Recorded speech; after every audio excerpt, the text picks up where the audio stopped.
And with that, let's begin the session. So, let's see, last time we picked up from the end of the Bard Sisters performance at the Silvercast Theater.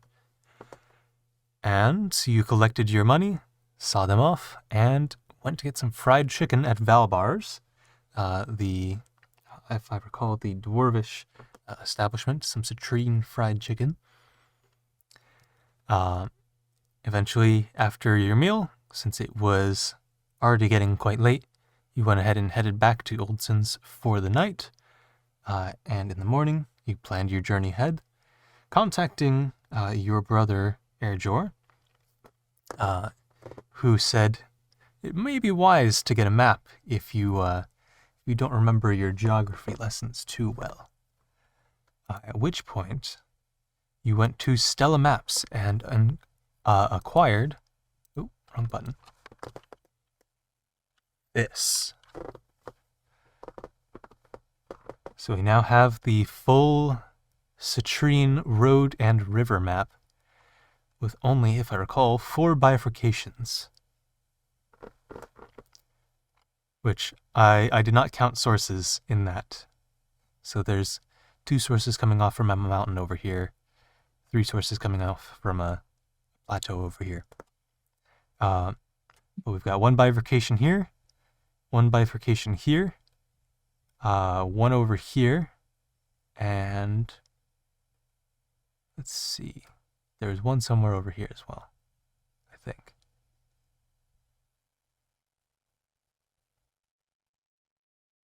Oh well.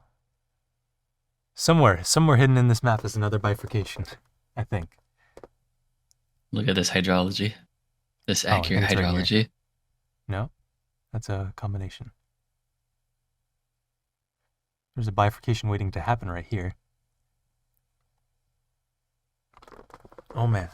Anyway, you also now have all of the town names thanks to your newly purchased map, including all the way back out here, which was included over at Pyrox.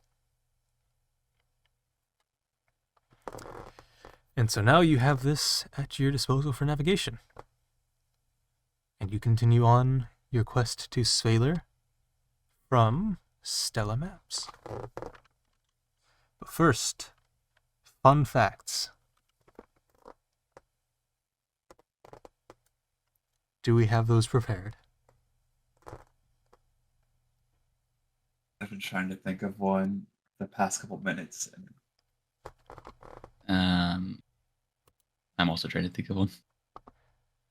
So, as the DM, I have a certain absolute power to dictate that, in fact, despite having 10 fingers in this world, for most people, this world does in fact use base 12.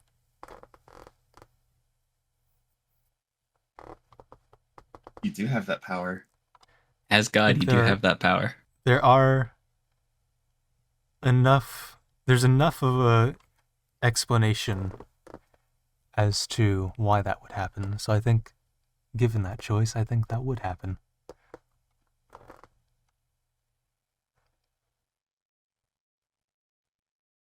And I will add that to the fun facts tab. All right, so I'll keep the math theme going here. Okay. Pank, despite being literate,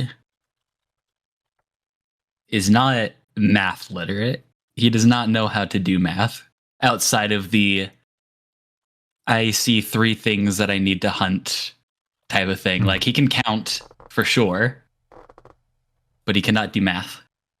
Okay. He cannot tell you what a 10 times 5 is. Never received that education. Mm-hmm. So I'm going to break away from the math theme, and instead go with a sort of impossibility, which is George has this curiosity about what sleep feels like. So he sort of yearns for a good non-elven nap that he can never have. Interesting.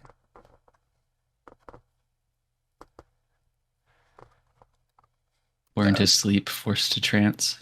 Because he's been paralyzed before, but that's not been sleep per se. Oh yeah.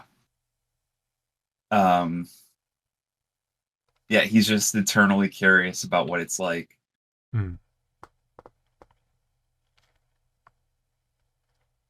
What do you mean you sleep double the amount of time I trance? And you dream about going into the shop naked? What?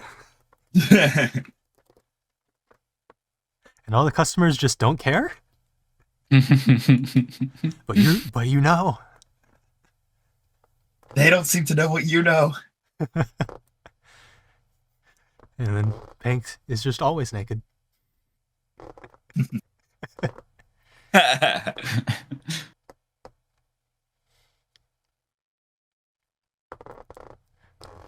It definitely feels like a horrific dream if Pank were to like find himself just completely defeathered. Yeah, no, probably the for a few closest to reasons naked you actually. I walk into the store and Pank has clothes on. I was about to say, Pink dreams no. has nightmares of the opposite. Oh God, I'm clothed. I'm wearing a 3-piece suit. What do I do? I look so dapper. No. How could this have happened? I swore to never let this happen. All right. So with those fun facts, wait. Yeah, okay, that's everyone. With those fun facts, are we ready to get started with the session? As we bring it in to the exit of Stella Maps, if I recall. I do believe that's the case. Yeah, I think we just left. So you are out in the street of the Silver District in Citrine.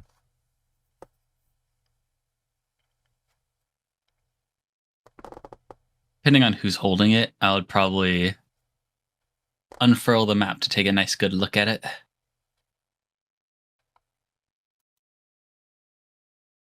All right. And be like, very nice quality.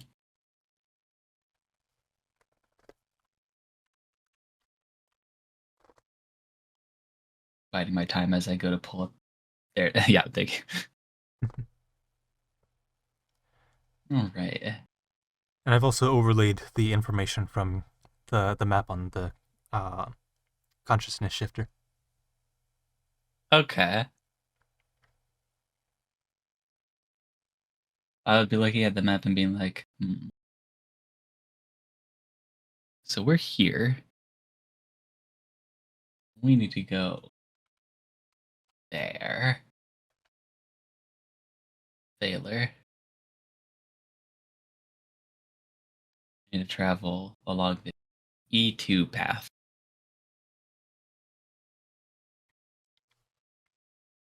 How do we get to that E2 path? I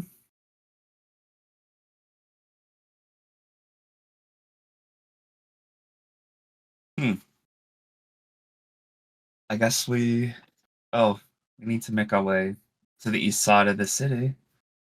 Yeah, I guess we just go east. So.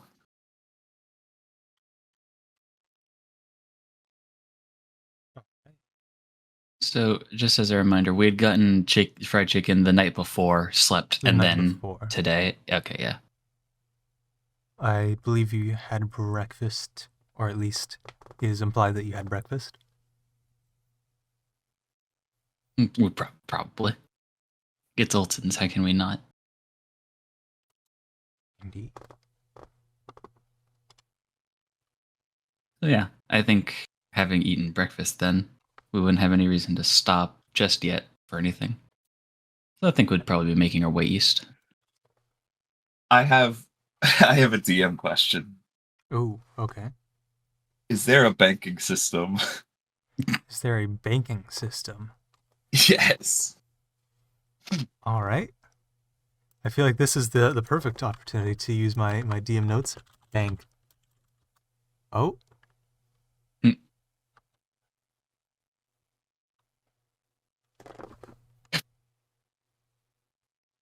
There's the West Bank Cargo Ward in Nambool. I wouldn't say there is not necessarily a central bank as far as commoners go. Gotcha. Like your father might have some connections where, you know, he can share money with a certain group. And then, you know, say, I've got this from this people, or I gave this money to these people. I'd like to take it out at this city with these people. Right. But yeah, not as far as commoners go. Gotcha.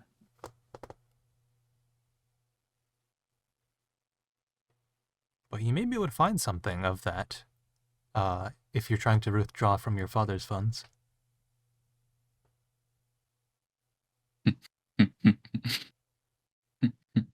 I'll have to keep that in mind. Especially for, I don't know. I don't want to step on his toes more than I already have. Hey, Dad, I borrowed 100 platinum. Is that okay? I promise I have to save the world. So therefore, I did I withdrawed every coin I could. Dad, don't be mad at me, but I gambled away all of your savings. Dad, I deposited everything I had. You now have a balance of 2 copper pieces. You're welcome. Let's see if I go to yes, here.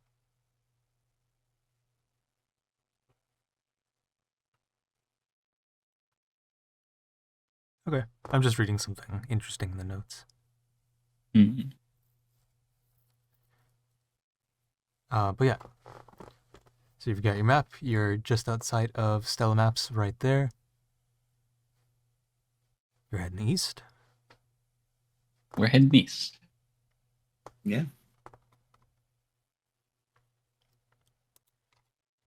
All right. To where would you like to go?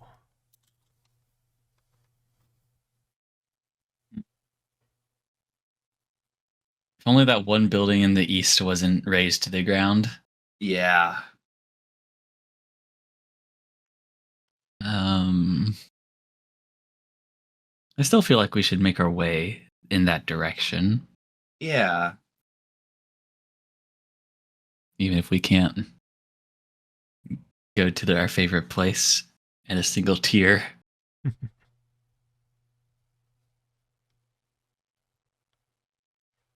But yeah, I think we should just make our way that way. Just generally east, and then once we're there, we can ask around. Yeah. Will you be taking the train? Most likely. Yeah. All right. Well, there's a party token somewhere here. I believe it's purple. Ooh. Yeah. Oh, found it. All right, because that's where you landed. Okay. It's us. So you make your way to the train station. Which station do you want to head to? Unfortunately, I think you could only get as far as this station here or this station here. Or here, sorry. These 2 stations are raised. It'd be better to get to the one that's closer to the wall so we could just follow it. Yeah. All right. So riding the rails.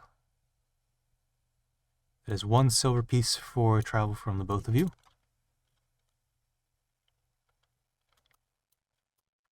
I think I'm rich. And you're now out in the Copper District. This area that you come out in is much less affluent than the area surrounding the pearl necklace. If I can find the music, here we go. And there are various people just living about their lives, seemingly no further bothered by the tragedy of the attacks than they are already occupied with their own lives and their own situations.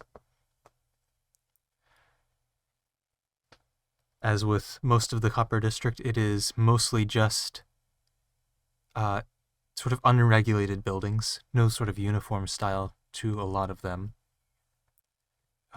Just simply built places with very simply living people.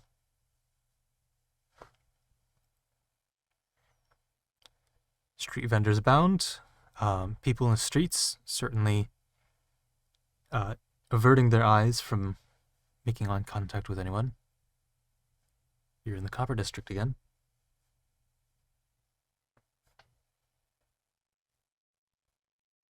All right. Would we be? I assume we'll be able to see the wall from here. From here, the height of the wall. Yeah, what is the height of the wall, rather? Let's see. So in this world, the horizon is about 1.5 miles away. These grid spaces are 1 mile. Okay. I think it's possible if you were on somewhere relatively elevated, you could see the top of the wall. Because the wall does tower quite a bit in the other districts, though. I'd say you can maybe spot the tip of the wall.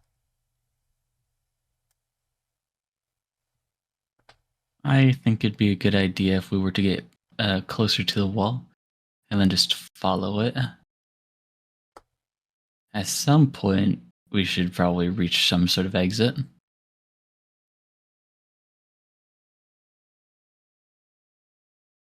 Yeah. So I'm going to start walking closer to the wall. I will follow along. So just walking eastward, you eventually get to the wall with not much trouble. Anyone who is shady around you that you think might be the pickpocketing sort or anything looks at your gear, looks at, how strong you appear to be, and tend to just turn a blind eye. Fair enough. Eventually, you get to the wall, which has various structures built, sort of held up against it. There doesn't seem to be, any sort of building code or regulation here that's preventing people from putting their structures tied up against the wall. But they don't ever appear to be officially attached. At least not in the area that you're in. But there also does seem to be a relatively easy but jagged, switchbacky path that does follow the trace of this wall.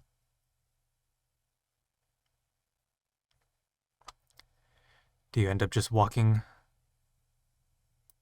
the length of the wall until you get to an exit? Yeah, I think so. All right. And if we get lost, we'll just ask. So far, you've walked 10, 20, 30 minutes. 40, 50, 60, 1 hour of walking. It's a lot of walking. A lot of walking. We'll say 75, because you're going a little diagonal. 85, 95, 100, and 5. 115, about 2 hours now.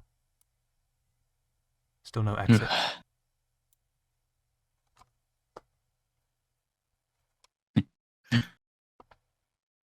It'd probably be around this point where I would turn it. Yeah.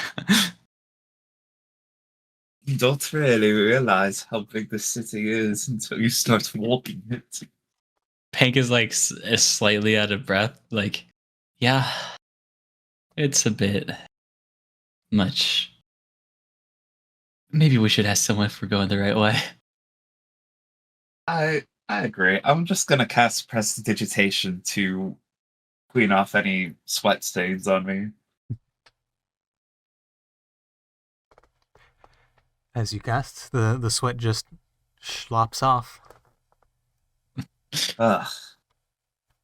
I recall we're in Bluma right now, which is the equivalent of May. Ooh. Real life ties. Because this is the flower season. Season of flowers. There are plenty of vendors around you who are selling various wares, various foods, street foods of the Copper District, including some relatively fresh-looking fruit. If you would like to stop by any of those, or you can continue just walking this switchback path. I think I'd stop real quick. Just get a little bit of a refreshment Yeah. after so much walking. Yep. All right. So you come across a what sort of refreshment would you be looking for? I would be looking for a sort of fruit that is both Fruit shop? something that I eat and something that's just a little bit refreshing. Hmm. So perhaps a nice watermelon. Okay. They exist.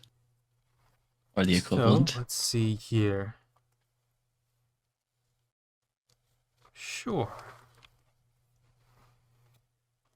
You come across a lizard folk who seems to be set up at this stall here with what appears to be his shack behind the shop counter.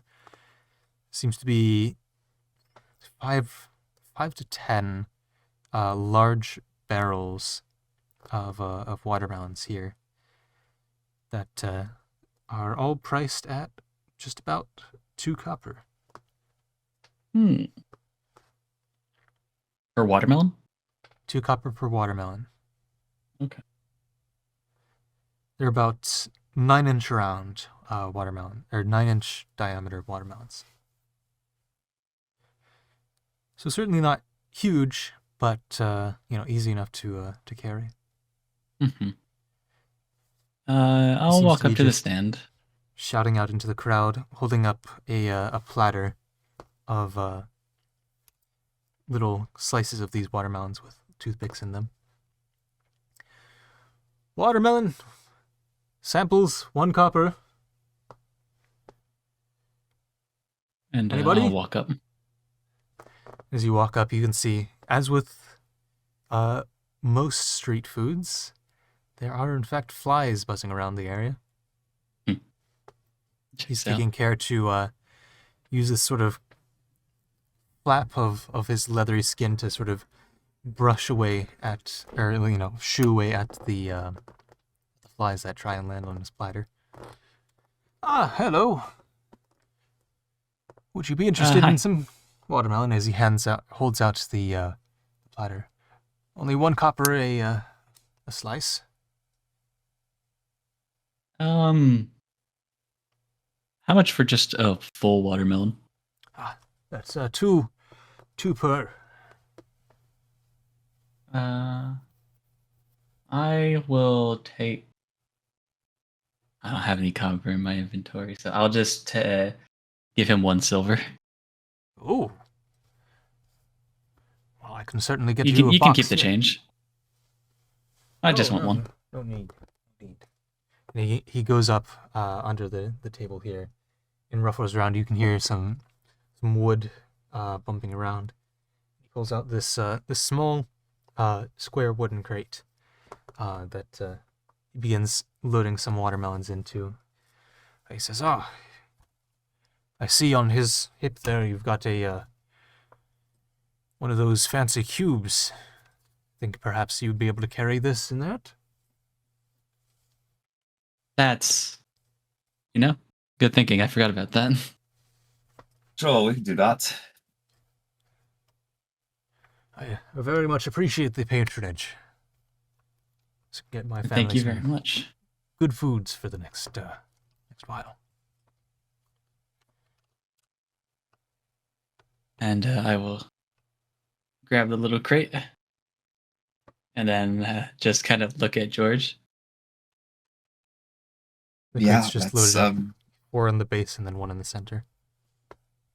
if you want to grab that top one, we can get the other 4 in here. I'll take out the top one, and then I'll. As you're working out the logistics here, he just shouts over to some other people walking by. Watermelon! 1 copper a sample, 2 for a bowl. For a bowl.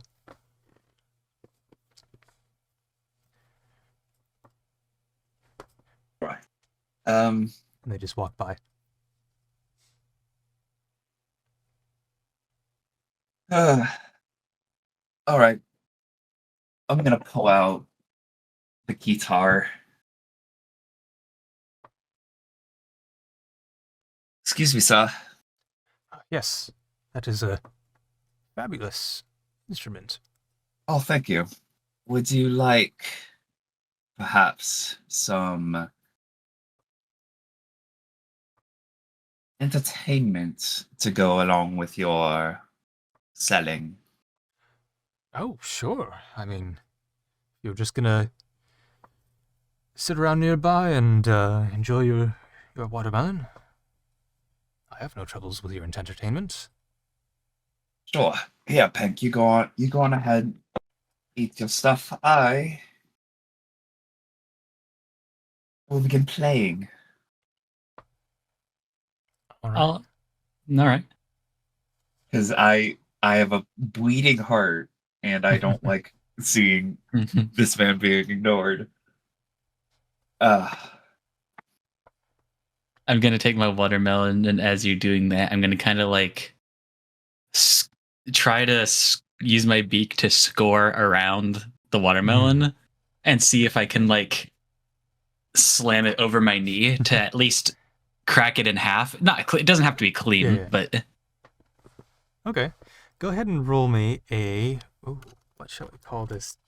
We'll call this, I think, dexterity. I can do dexterity. Roll. First roll of the session. It is to crack my watermelon over my knee. That is a dirty 20. Dirty 20. Learning from the woodpeckers in your tribe, you use the secret technique of beak puncturing along the hole to get a pretty decent crack. And the watermelon gushes forth a little bit of water as you crack it over your knee. You now have a sweet knee, but you now have a relatively evenly cracked watermelon. I'm going to probably either stand around or find a little place to sit to watch George, and I'm just going to kind of be And your beak out of the makes watermelon. a good scoop out of that, that bowl. Tell me, sir, Oh, yes. you have any recommendations for what you would like to hear? Ooh. He's going to roll a history check. He cannot remember very well. I believe I do have something here. Is it in this? Books and Tales. There we go.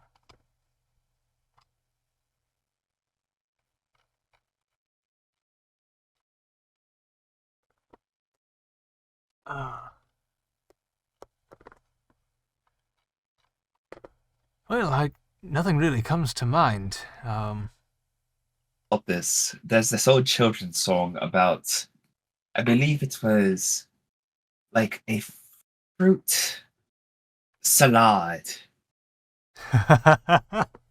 Mm. I believe I can play that real quick. Sounds quite yummy. Only if it's in your topic.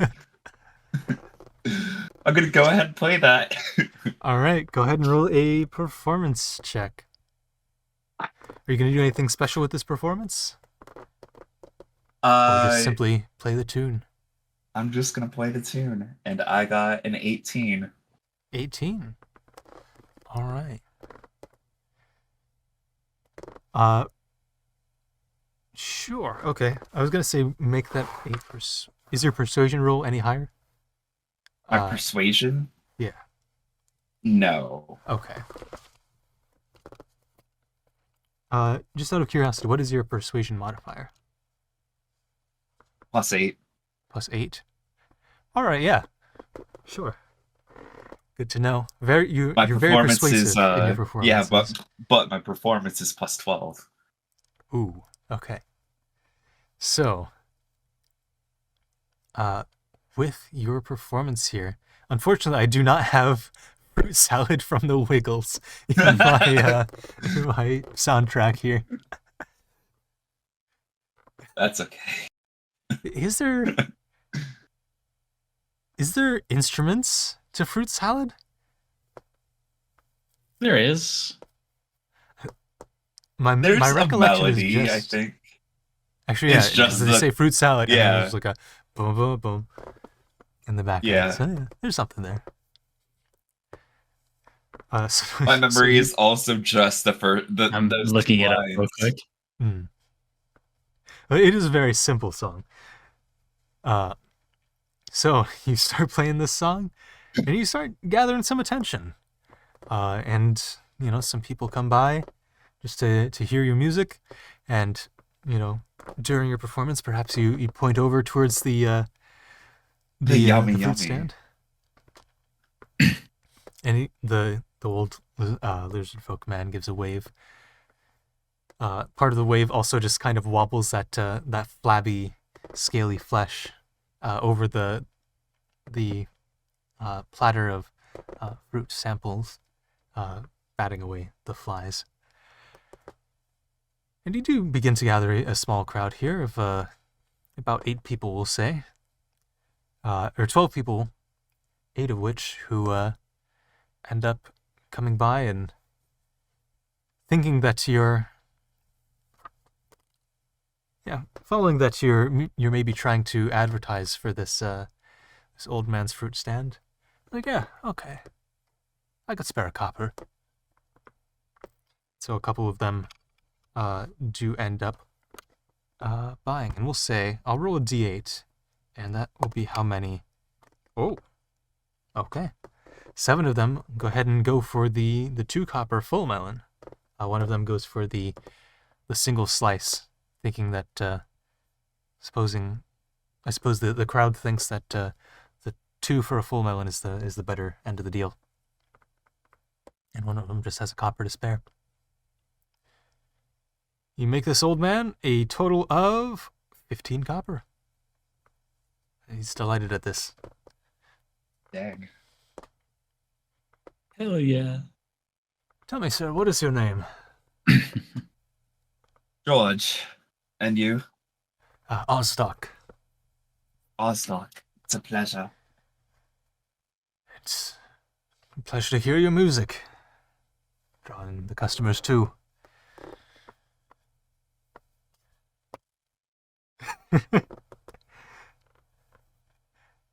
Sure, that works too, actually.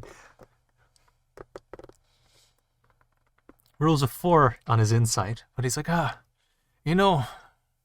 think you may make a name for yourself one of these days. Just purely supposing, and not actually being able to read your skill at all. I certainly hope so. That would be lovely. Well, it's been a pleasure, and I wish you a good journey. To the both of you. Thank you. And I got kind of nod along as well. Well, we must be off. Very well. Safe travels. Oh, sorry. Actually, could you help us out a little bit? Sure. I almost You've helped me forgot. plenty. Could you direct us to where the exit in the eastern part of the city is? The exit would be, quite a ways from here. A few more hours walk, if you would prefer that. Let's see here. I believe it's just in the next, zone over. That'd still be, maybe only an hour's walk further. Perfect. You could maybe save... Would you save time taking the trains? Oh well, I think it's about the same amount of walking if you take the trains versus not.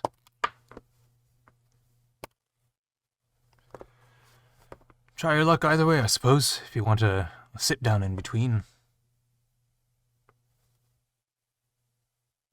Right. Well, thank you. Thank you, Allstock. I suppose we'll be off then. Unfortunately, my Microsoft account seems to have expired, and I cannot add Ozdoc to the list of characters. So Allstock, no, I'm so sorry. I can't believe your Microsoft. A victim of Microsoft yet again. Victim of Microsoft. Just like the Artemis crew when they are at the moon. Just gonna exit. O-Z-D-O-K. Oh man. Enter.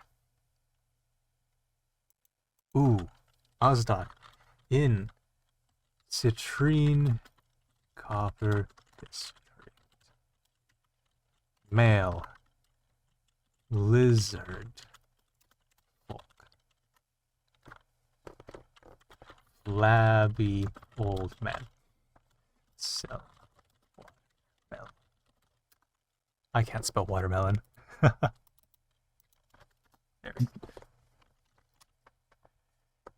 Use this format. Oh man. And now, with LibreOffice installed, let us continue the session. All right. So, the choice is yours. You can. Oh right, you were asking Ozdoc for directions, and yeah, okay, cool. Yeah, we got it.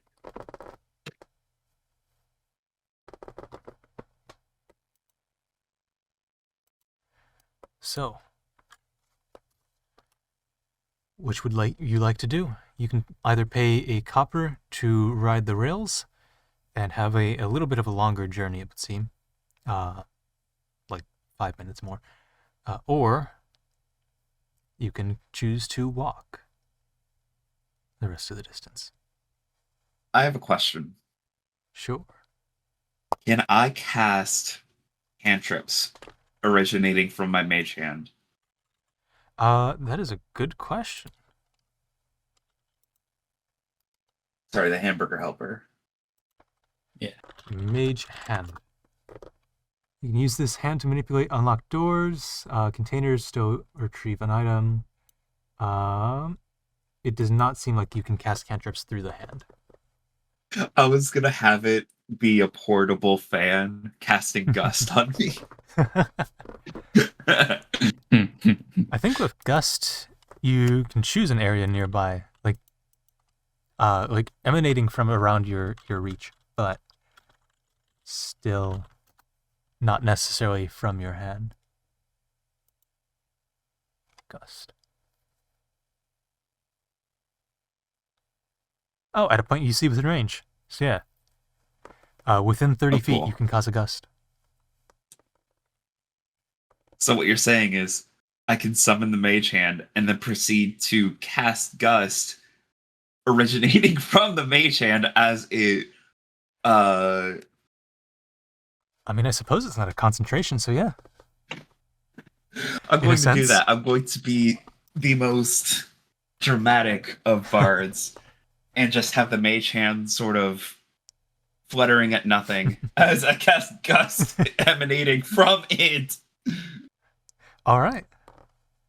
So Pinky, you see this hand start to fly out as you've seen before, and it just starts making this surprisingly strong gust.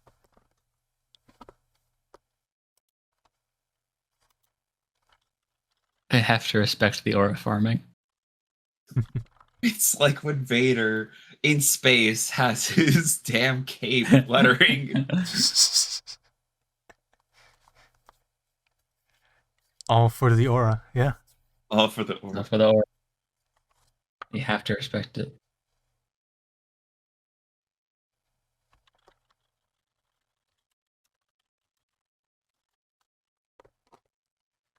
Oh, so the train or just walking?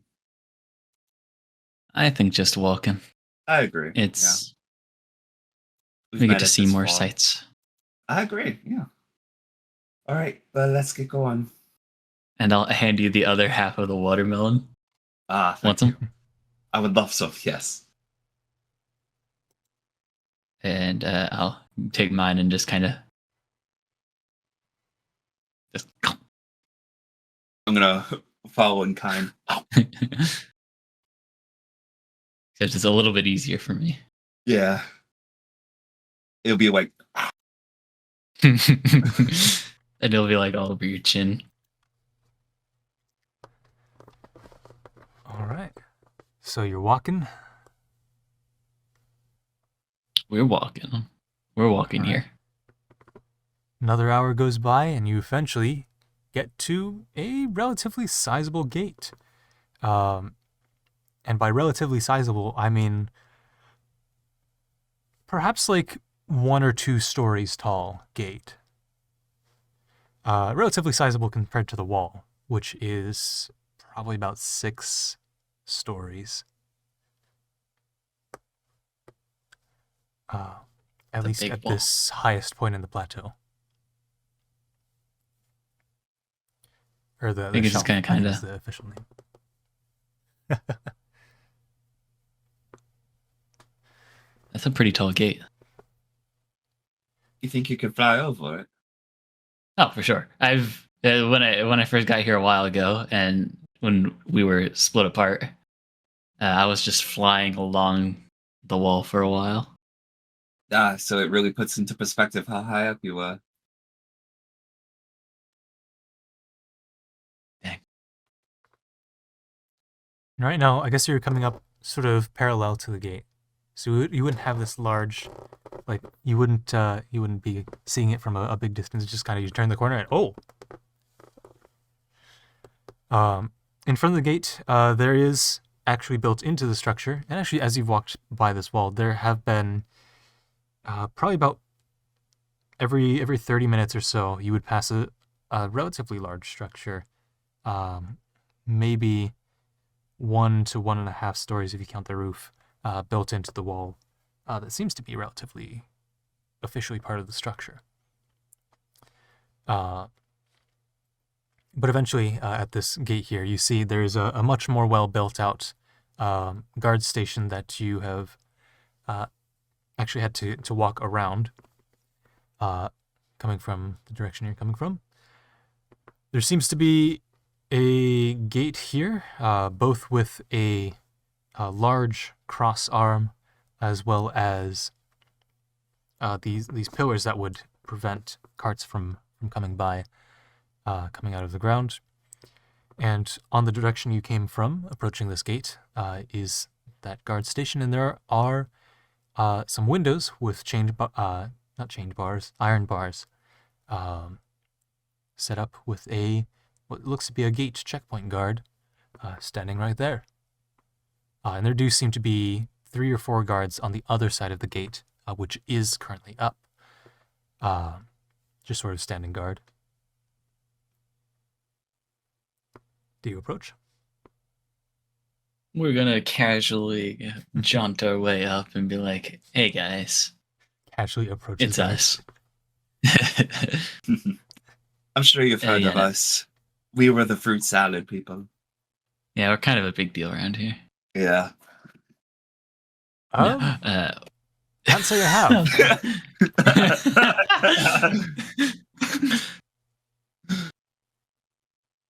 Do you need something?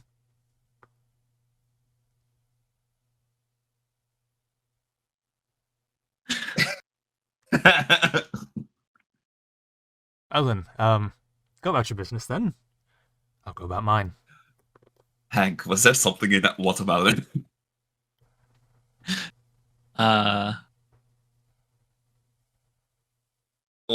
are we just in good spirits? I think we're just in good spirits. Good. Anyways, we just need to leave the city. I see. Is this your first time coming through this gate? Yeah. Mm. So you see that forest out there, and just beyond the gate, probably there's maybe like a 50-foot radius perimeter outside of the gate. So the gate's probably about 100 feet wide. So an extra 50 feet from that 50-foot radius, so 100-foot radius perimeter.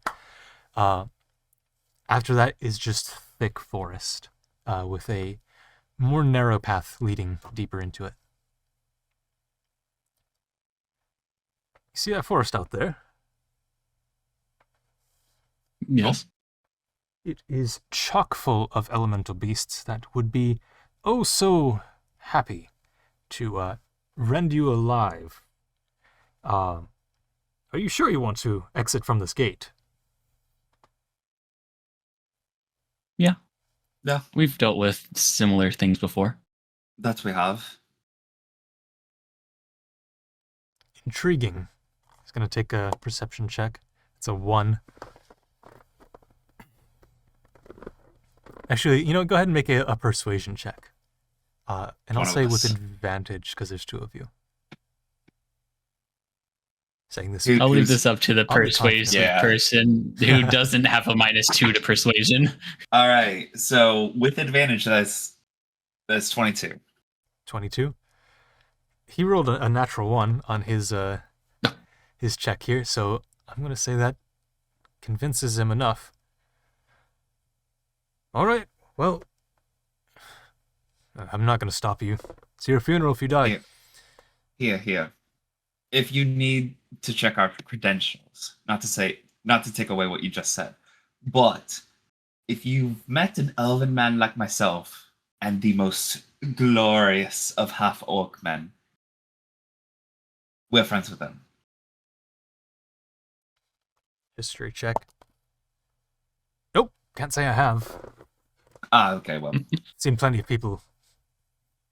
fair. You make a good point. Anyways, Many thank you for the dare to warning. go through these gates, but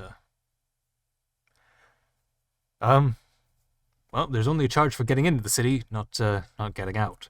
So be on your way. Do many people come in from this side? No, but the people who do, typically carrying a lot of precious cargo, sort of Right. traveling in from the forest by necessity. Right. It's taxed. Of course. Well, feel free to step by the gate as he raises one of the arms here that are blocking the way. Thank you very much. And Pink, as a very perceptive boy, you see that affixed to the structures surrounding the inside of the wall side of the gate here, there do seem to be these sort of they kind of look like an ether from, not an ether, a revive from Pokemon, that sort of like diamond shape, but not like an actual diamond shape. These crystals that are set up around this area and embedded into these pillars that are also blocking the way for carts. You're not sure what they do, but they look special. I'm sorry, real quick, before we head out, I do have one more question. Oh, sure, yes. What are those crystals around? Ah, yes. Those are for keeping out the elemental beasts. Hmm. They have a repelling effect or something. I don't know. I just hold this spear. But apparently the beasts don't want to go near them, so we've got them set up Yeah, throughout fair this enough. area in case they try. Quite handy.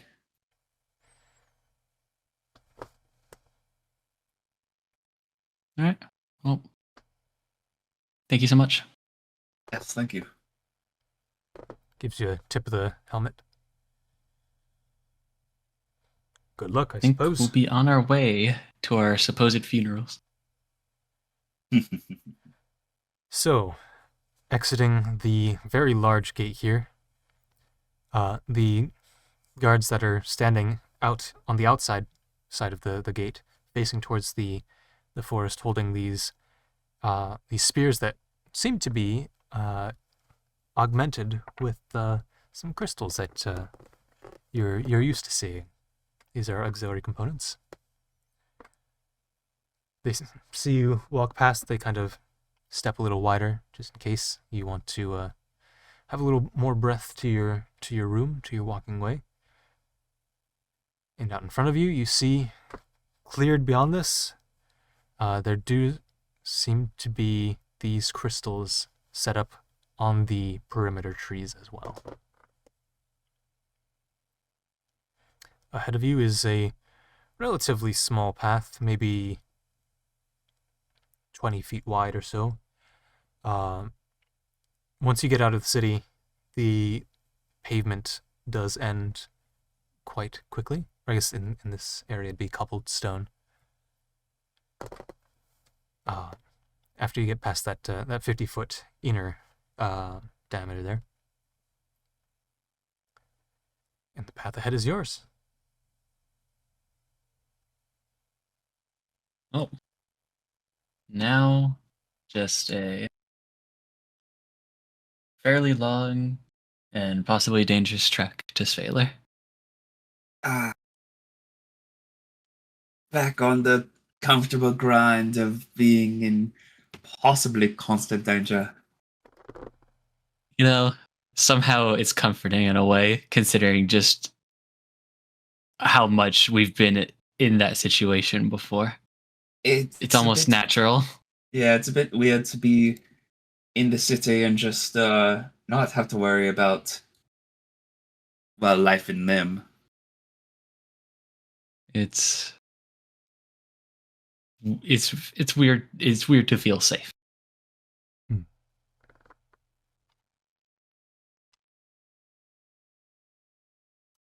But I Thank don't know. I goodness. think I prefer this anyways. It's certainly grown on me as time has gone on. You know, I you would think I'd be accustomed to taverns and well, the sort of thing I was doing yesterday. But some nice about not being surrounded by people. It's better that we are not in the belly of the beast, but the Can't open say that that road. one was a fun time. No, it wasn't. But a nice open road. Oh, we've not gone through here in a while. Oh my gosh. Wait, Seems usually we're not on paved pathways. no. Like, hold on. The last time Yeah, we've really this been on a pathway is not paved. It's a dirt pathway. It was cobbled just outside the city. ever Well, since designated pathways at least. you know the. It seems like the only time we've really walked somewhere was like the tourmaline since we got the consciousness shifter. We have been teleporting a lot, huh? We've been teleporting quite a lot. Is that and the journey across the Scorchlands? Which we didn't do much walking ourselves, and that was a rough time. That was thinking back to those creatures when we were trying to sleep. I don't. They make nice Quick aside, daggers. a quick out of character thing real quick. Didn't one of them like try and latch into your mouth? Yep. Yeah. By the way, It you're was just like- talking and walking casually. Yeah, we are, yeah. I would talking and walking and And- talking even. This area does, in fact, have a theme.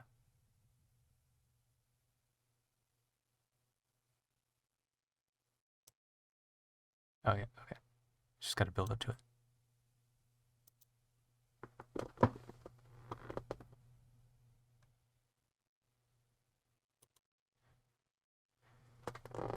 You're now on the Hinoki Shelf.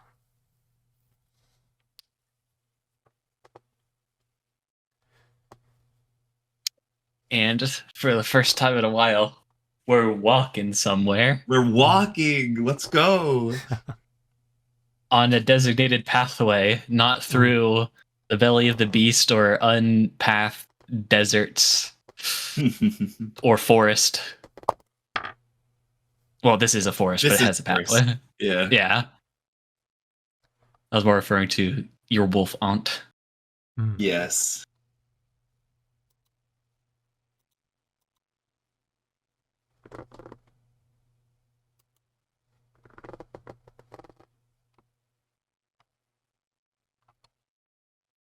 And I think we're gonna make our journey. We're gonna start going through this. We're gonna. Well, we've been walking, but we're making our way through the forest.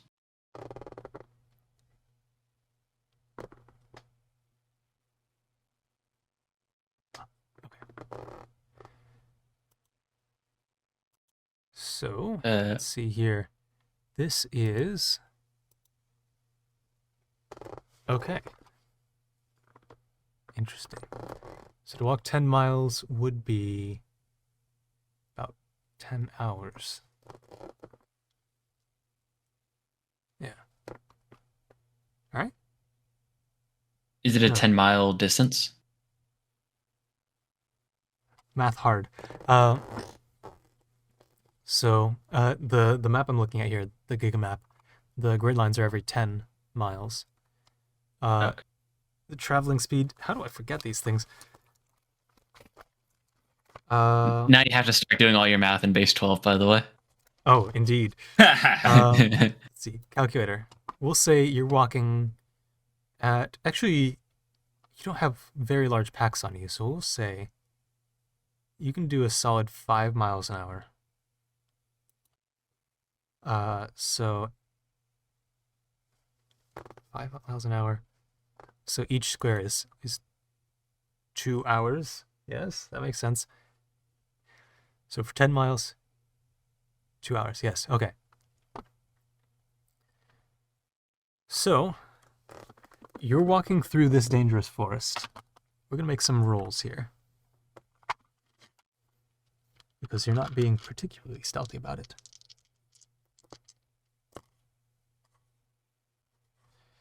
We're feeling high and mighty right now.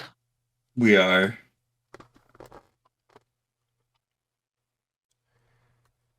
Brazenly talking on the road. Yeah, So perhaps we shouldn't be, but we are. The first hour goes oddly smoothly. Because we're on top of the world. How long has it been here? So you've got the morning, you've gone through Citrine, you've traveled about 3 hours of walking, plus that journey there. Okay. Plus the trip to the hat shop. Not the hat shop, the map shop. Okay, so we'll say it's about 2-ish p.m. So past midday. For the first hour, nothing seems to happen.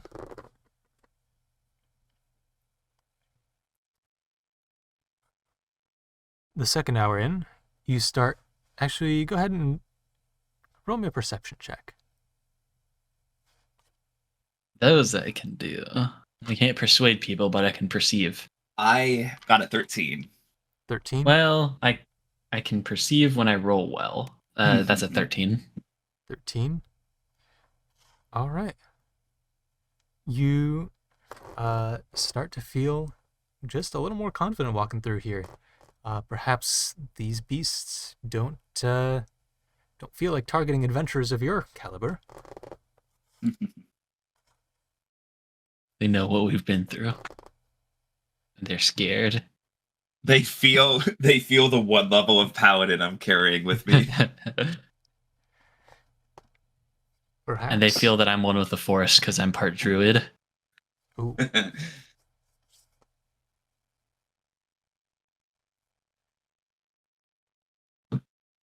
Interesting. All right, go ahead and roll me at the second hour here. Go ahead and roll me another perception check.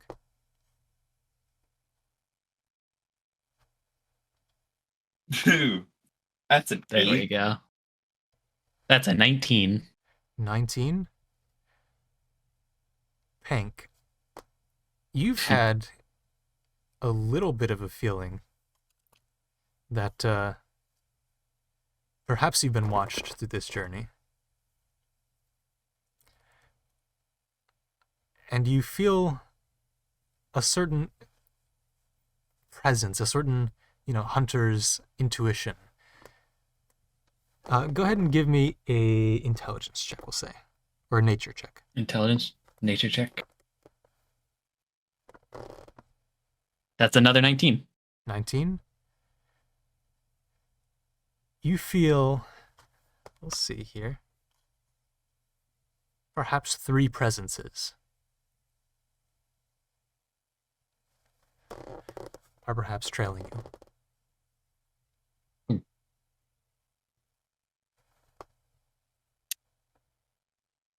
Actually, interestingly, 2 seem to be behind you. 1 seems to be ahead of you on the path.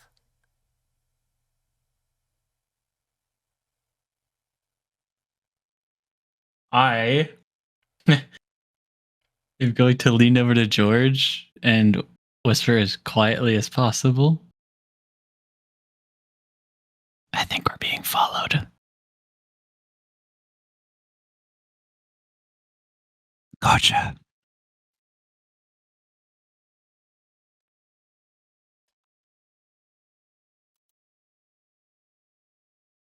And that's all I'm going to say. I think that's enough to convey the... Yeah.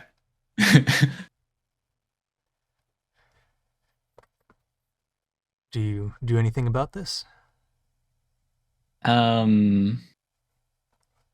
think I'm just going to be on higher alert in case there's any sort of ambush or whatever that happens.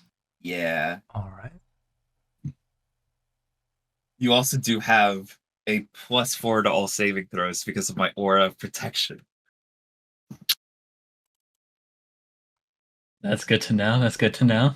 Actually, you know what? Preemptively, I'm going to give you Bardic Inspiration. I'm going to be like, Pank, you are such a perceptive guy. I believe you can do anything you want to do. I'm feeling inspired. Turns out my Python program doesn't work. Oh, I almost closed OBS. Okay. Which is unfortunate because behind you, out of the ground, you hear a rumbling as a stone elemental beast comes up out of the ground. This appears to be a relatively large fox. A ground fox? A ground fox. Or just... Huh. And then, also behind you on the path, dripping down out of a tree, interestingly enough, you see a bunch of water slop off the leaves as a seeming gust of breeze knocks it down. As a water bobcat, seems to slop down as well out of the moisture. Ahead of you on this path is what looks to be a very large clearing. And I want you to roll initiative. Oh boy. And And because Visual Studio doesn't work and my Python doesn't work, I can't pull up the battle progress trackers. Thank you, Windows. That's a 14 to my initiative. I got a 23. Oh, 23. All right. 14 to Pank. Nope, that's your health. 14 Pank and 23 to George. Let's go ahead and sort this descending.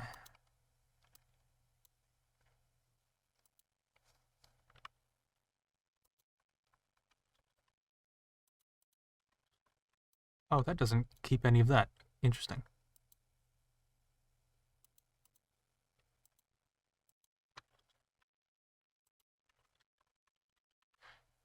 All right. I'll just have to keep that in mind. All right. Top of initiative order seems to be George. Perfect. Let me see. Are these two elementals within 30 feet of each other? It looks like they are. 5, 10, 15, 20, 25, 30. Or I should say 60 feet. 5, 10, because 15. the radius of the spell is 30, but I can place it wherever I want. Ooh. All right.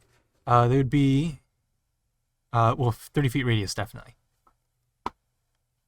I would like to cast Hypnotic Pattern. Okay.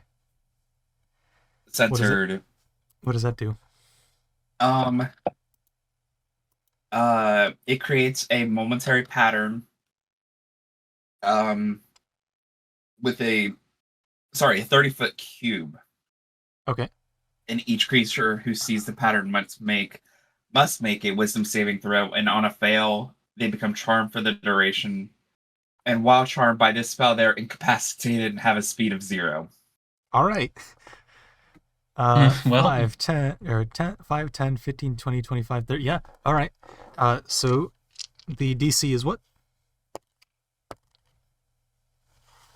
16. Okay. I don't think that mattered because they both rolled quite terribly. You said they become charmed and incapacitated? Yep. All right. And they cannot move. It ends for a creature if they take damage or if someone shakes them awake using an action. All right. And that's specifically incapacitated and not unconscious, right? Yes, they are still very much in this fight, but they're just Okay. like hypnotized, basically. All right.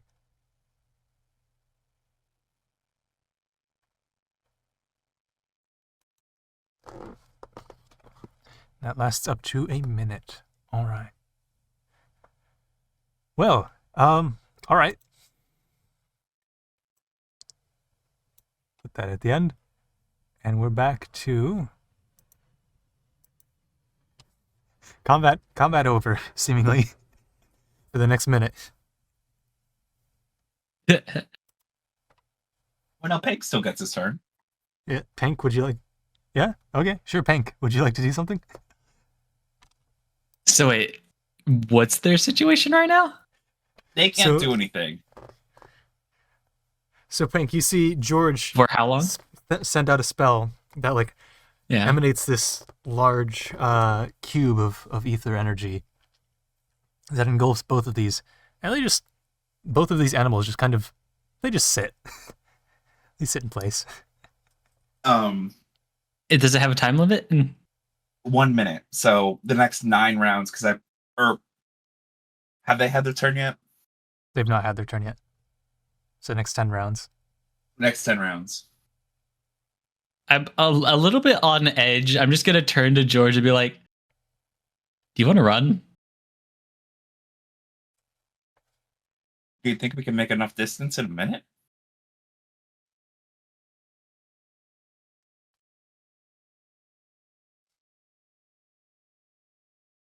You want to There's try? a sizable Long clearing Strider. to the east. I do have Long Strider. I'll follow your lead. I'm going to cast Longstrider at 2nd level. Okay. So I'm gonna use it on myself and George.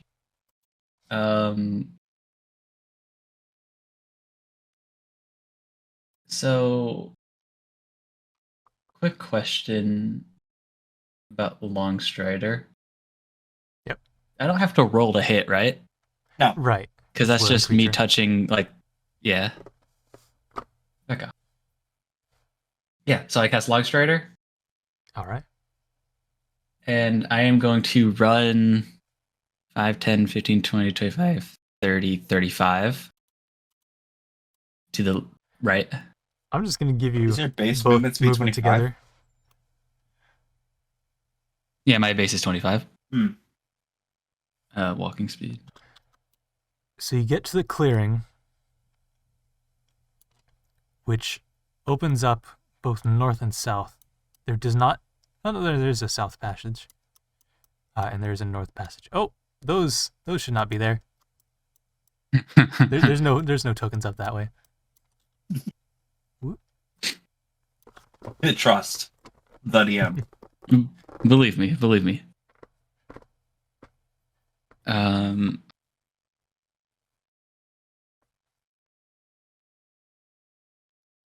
I would say, hold on. Looking at the map, Svaler is slightly south, so like, I would have probably chosen to go south. What? While we are running, I would like to create a minor illusion of myself behind us. That,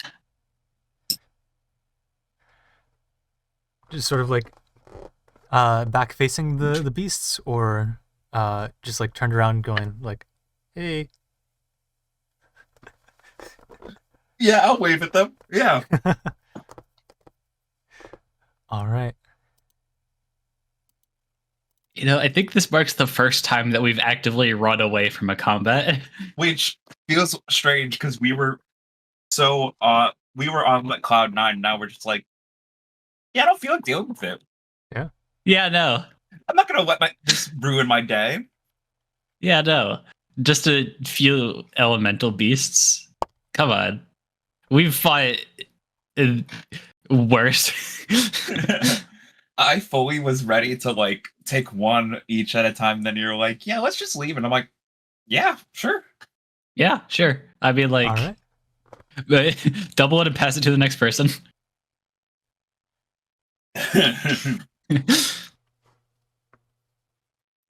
Well, let's keep moving then. Let's head south. Yeah. All right.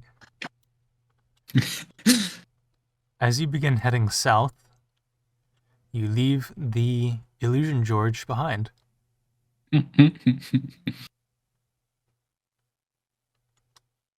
Sometimes you just really aren't in the mood to fight something, you know? Sometimes you just need to run. This is good for us. We need to get our steps in. The steps we haven't gotten all day. Yeah, of course. Ignore the 3 hours of walking. So you'd be able to get like down to about around here before they wake up again.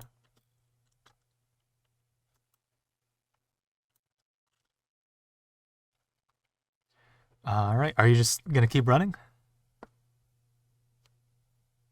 See, we're not. Yeah, sure. Wait, Hank, we both have the ability to fly.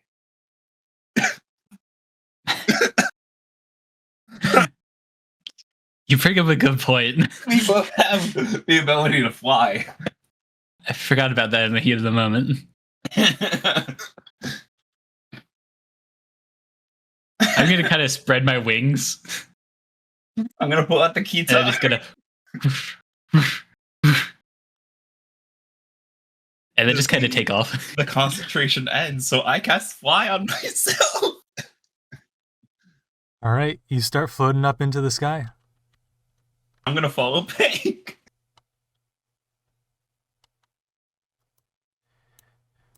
All right. How Nothing's high gonna are you ruin going in our the good sky? vibes. I wouldn't be going too high. I'll just be going enough so that I'm actively off the ground. Are you going like above the tree line or just staying? Yeah, probably above the tree line would be a good idea. All right.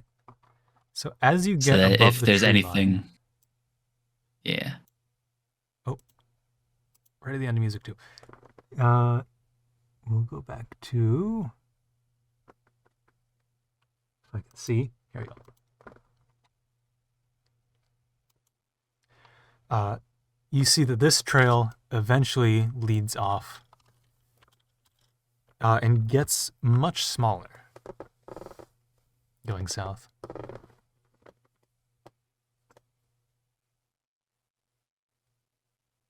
The trail gets smaller. The trail gets much smaller.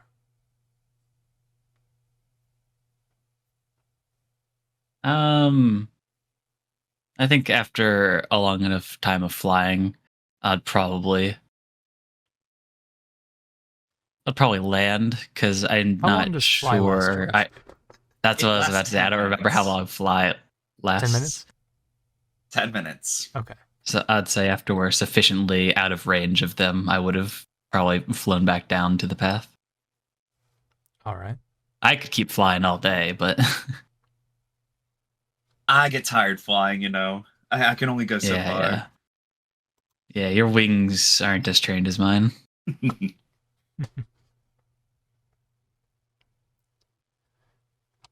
I like that we both have Long Strider. We're just like, we're always ready to run that extra little bit. Yeah, it's funny because we both have the facilities in place to run away more often, but we don't. we never run away.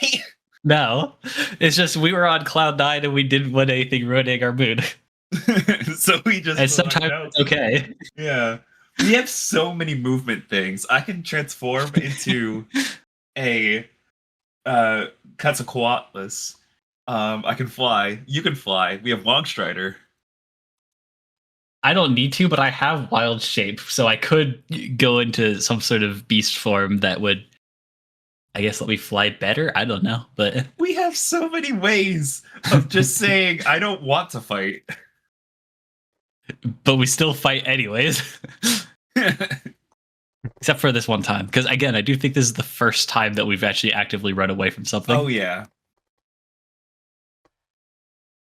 All right. And objectively, this wouldn't have been that bad either, I think. Yeah. Eventually, this pathway does shrink down even farther to just hiking trails. Do you continue to follow? Yeah. I would say so. For sure.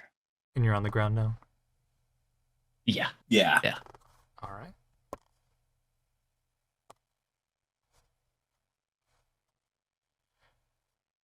So funny, too, because... Okay. Oh, sorry. Yeah, go ahead.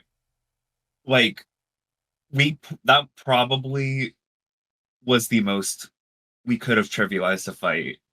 Oh, absolutely. Oh, yeah. No. They couldn't do anything, but we were just like, They couldn't do anything. we don't feel like it. Meh.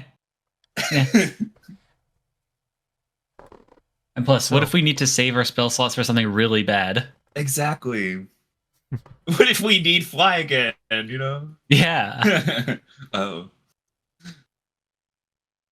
The path does begin to just branch off in various directions. Do you just go with your gut, or do you have a specific idea as to how to find a good path here? I would like to pull up the mental map. All right. I'll just go with my gut, roll a d6, and then mod it. Let us see. We've... Uh-oh. Hey, Peg? Yeah? How far south have we... We went directly south, didn't we? Yes, but the other path went directly north. Yeah, Oh, and technically all of these markings would be on your paper map.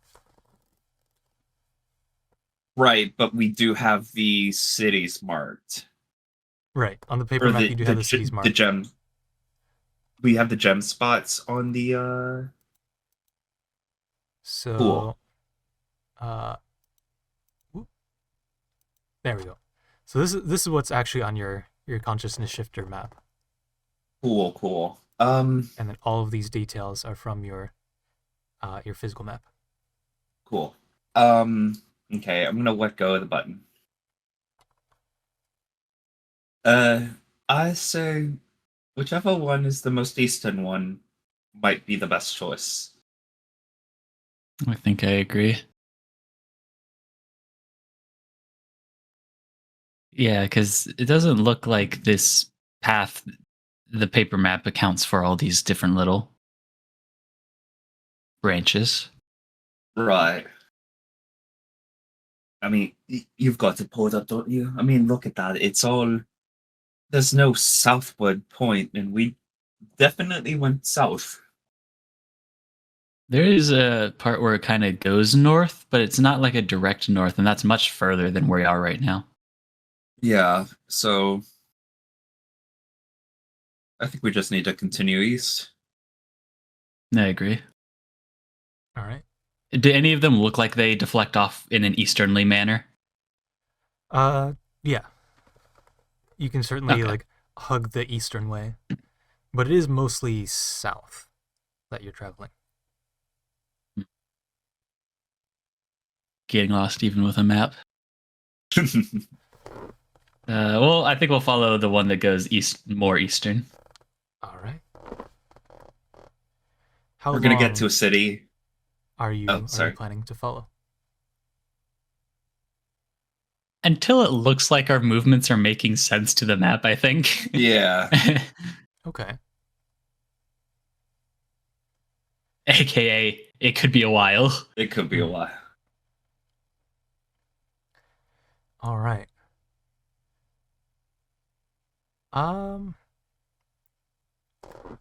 Let's see.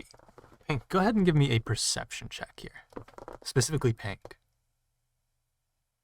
Also, quick question. Hmm. Since I am an Aarakocra and I am a bird person, does that mean I have an intrinsic sense of north because of my ability to perceive, very, very faintly perceive magnetic fields? Sure, yeah. Wow. Because birds do that in real life. Sure, add that to the fun facts tab too. There's a whole feat for that, but birds are just Aarakocra are just like needs Yeah. that. I mean, I'm only asking because I understand if the answer is no, I can't have that. No, I think that makes perfect sense. Sure, all right. I love birds. That's a natural 20. Natural 20. All right. So with your perception check, you do begin noticing, as you choose these various branches on the path, there do appear to be markings on the trees that indicate paths or trails, trail markers. The most recent branch that we had just followed, what did the marking look like? From what, or I guess for the next one, with your natural 20 on the perception, there doesn't seem to be any sort of necessarily any sort of symbolism to them. They seem to be almost an algorithmic type symbol, where various segments of color represent the path that you're on, and they are all centered around this sort of central parallelogram. And then they build off shells on that. And so there are four sides to the parallelogram, and so there are different shells of color level that have up to 4 different segments per shell.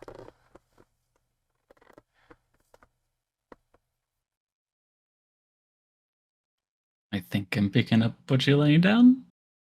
All right. There seems to be a system to this trail marker.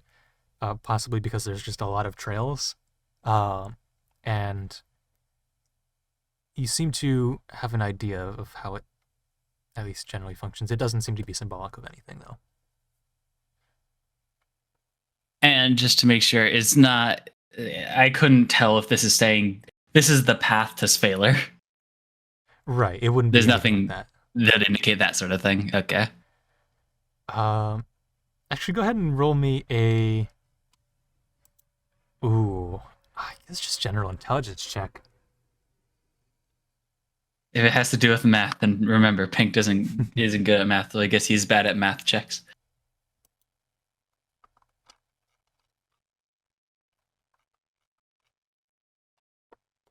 You said just general intelligence? Yeah. Pink is a +0 to that, so this is straight. And that is a straight 12. All right. You would not recall what the major color of Svaler is.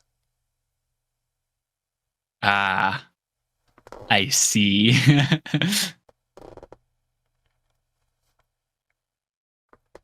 All right.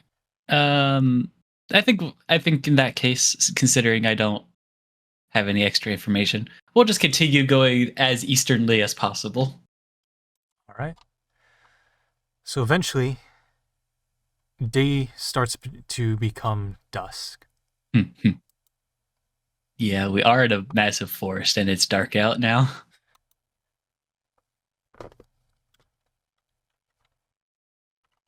And you come to what seems to be a cliff edge on the eastern edge of the Hinoki Shelf. As you come to this edge, you can see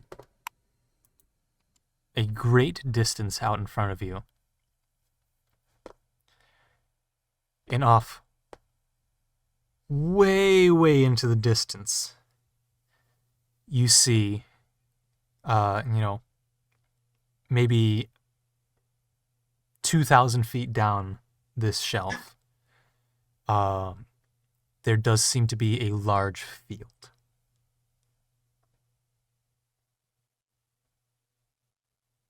Do I happen to recall what the lady at the map store said about taking a visit to a particular area? Sure, roll me a history check. Because didn't she tell me that there's an I don't think I wrote it down, but there's a nice area to fly over. It has like chance. Yeah.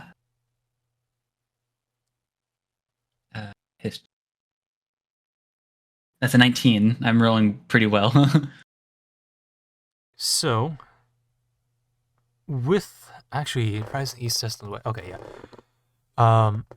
So with the position of the sun, this entire valley, or this entire field rather, off way in the distance, past what looks to be a relatively sizable river, is all cloaked in darkness right now, so you can't make out much details. But oddly, the fact that it is cloaked in darkness reminds you of a name that this may have been mentioned under, which is the Killing Fields. The old battlegrounds. One of the old major battlegrounds of the Divinity War.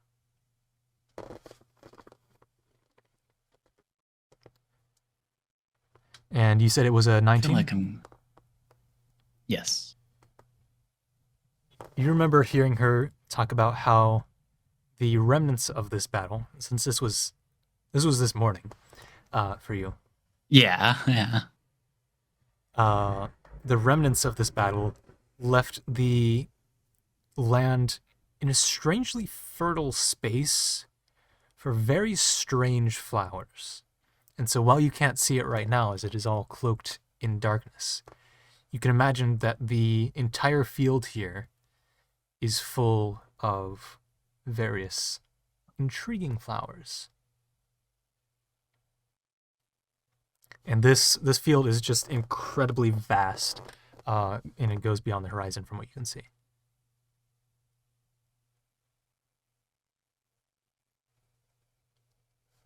I'm going to turn to George and say, I think this would be a decent place to set up camp.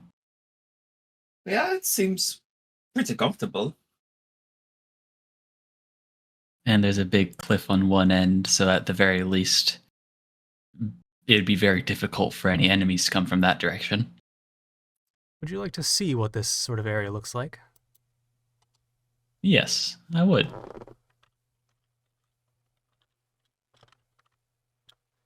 So you, this map is rotated, but you've just come from this area. Here's the cliff. Here's a little bit of forest below.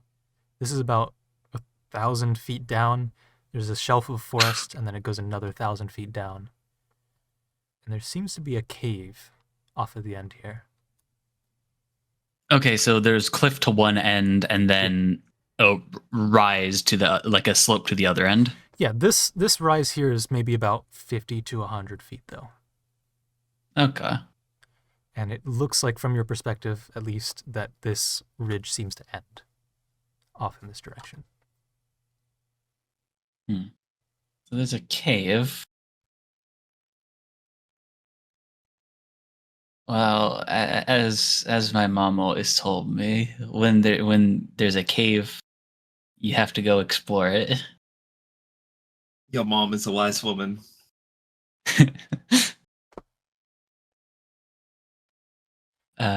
So I think let's go check out the cave to see if it looks safe enough to shelter in. All right. Yeah. It has been a while. Go ahead and give me a perception check as you enter this cave, Pank. Actually, both of you.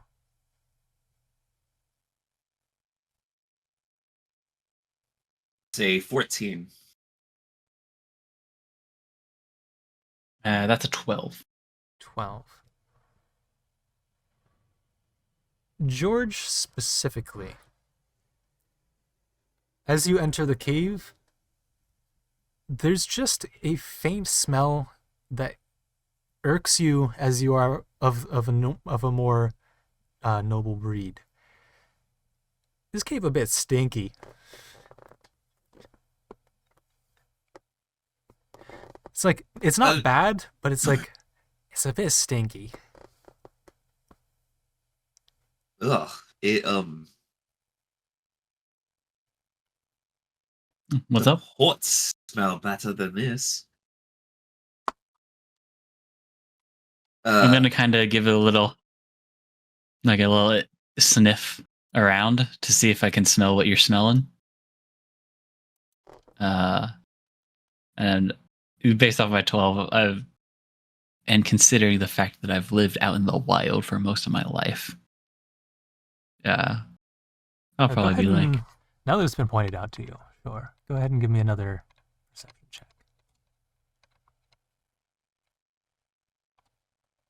that's even worse. That's a 9. 9. All right. Unfortunately, you're not picking up what he's putting down. It just smells like a regular cave. It's not that bad. I don't really smell much anything, really. It smells like normal cave to me.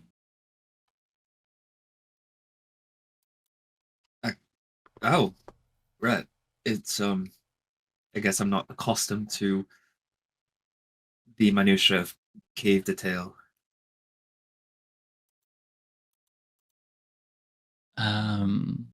Would you prefer if we left, though?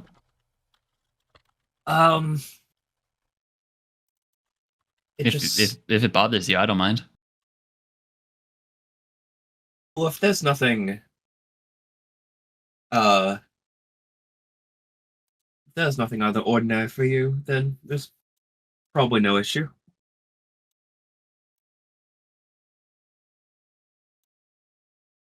We could stay. At the very least, I do want to explore it a little bit. Sure. And we'll continue on into the cave deeper. Also, quick question for the DM. Do you have all these paths mapped out? Perhaps. Like all the branches that we are. Yeah. I figured. Perchance.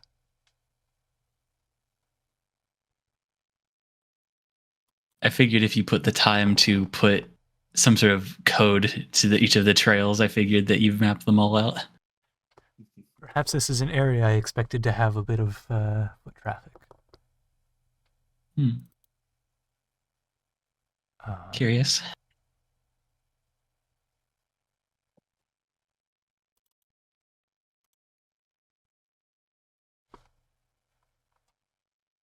Right.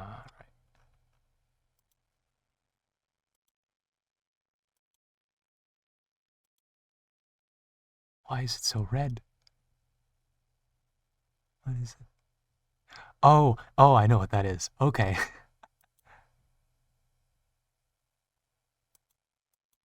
Okay.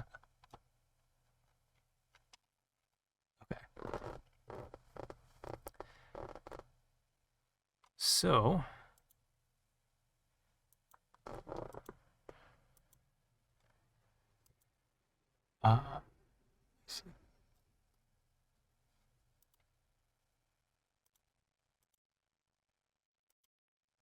you venture deep into this cave, and I've got to check this cave map. Okay.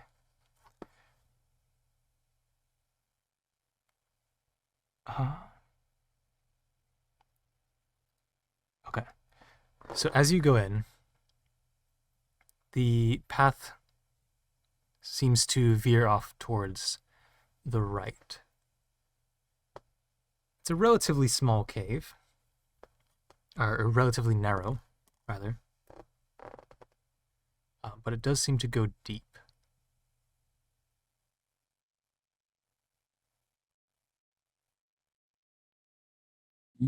You hear a skittering sound off in the distance. Just like...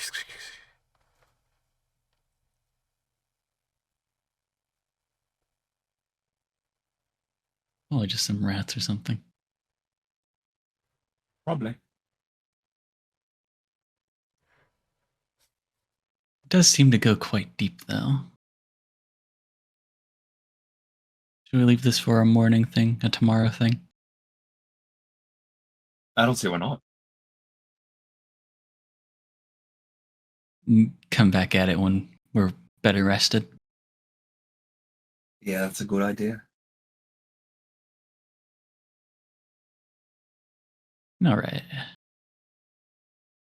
Well, in that case, let's probably leave the cave and set up camp outside of it. So you go ahead and turn around.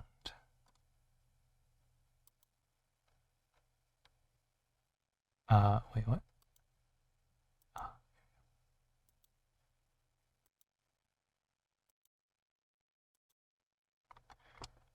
Here we go.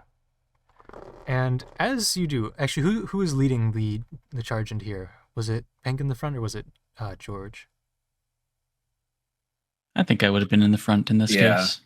Okay. So George, as you turn around, there is something that is very strange to you, and something you've realized is a bit of a fear of yours. In front of you is darkness. A large, dark, hulking mass of a very fat rat. I'm gonna pull out the Sunblade. Go ahead and roll initiative. Fuck! How fat is this rat? It is a rodent of unusual sized rat. Oh no. All right, I got a 13. All right, That's with a George 7. leading the charge here, sure, we'll use this one. 13 to George, 7 to Pink. All right. I guess I was caught off guard by the rat of unusual size.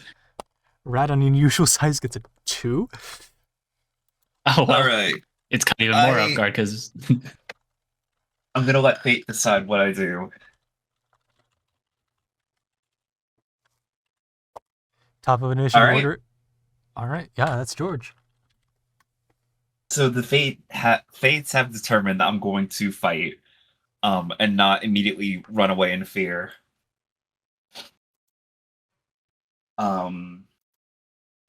Is this rat within stabbing range of the now procured Sunblade?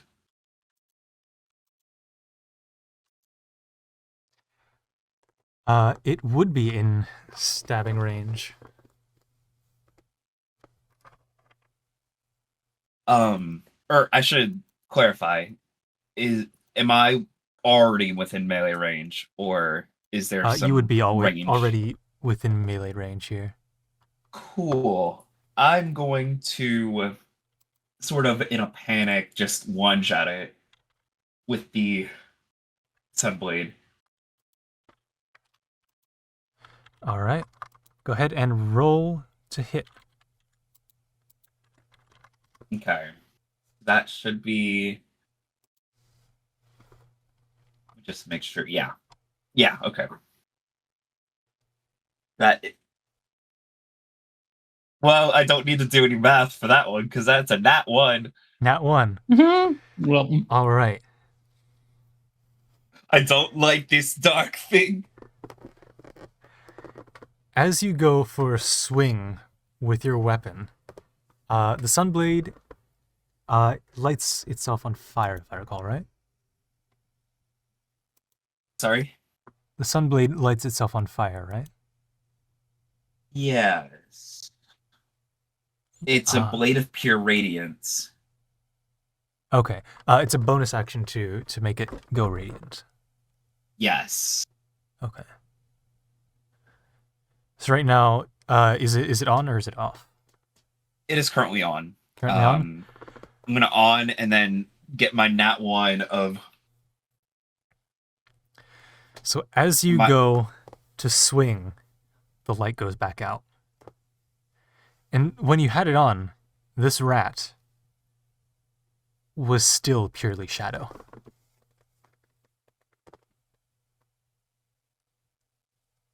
And my Sunblade just turned itself off. Yeah, for whatever reason, there's a malfunction in the blade, and it goes dark All again. right.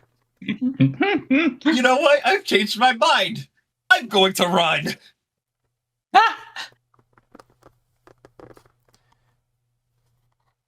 All right, there is currently, in this small, narrow cavern, you would have to try and wriggle past the rat. I can't run past Pink.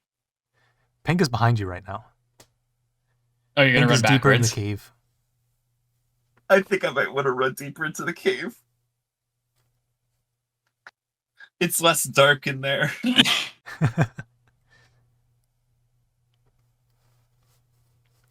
Is that your full turn, or are you going to try and run?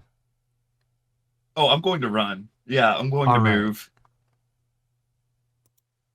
Let's see here. So we can use this map here.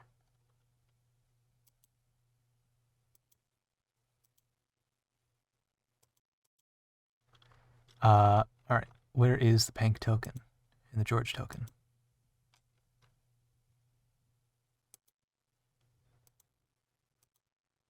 Where is George? Move. Go. Oh, George is dead. Not yet. Hold on. Died of a heart attack from fear of the shadow rat.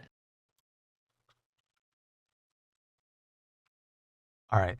Looks like I need to close some of these maps because it is slowing down.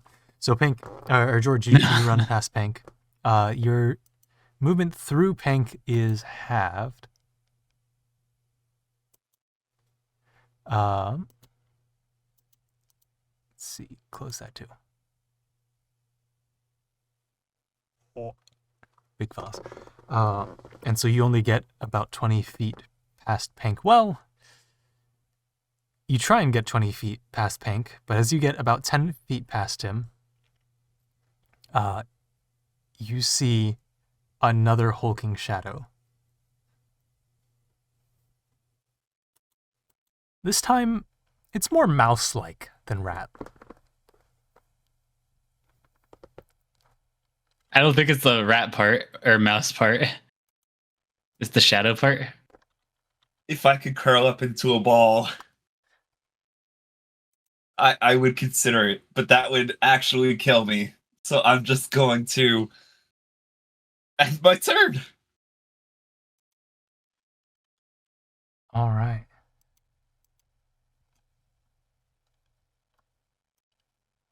Oof. This file's too big.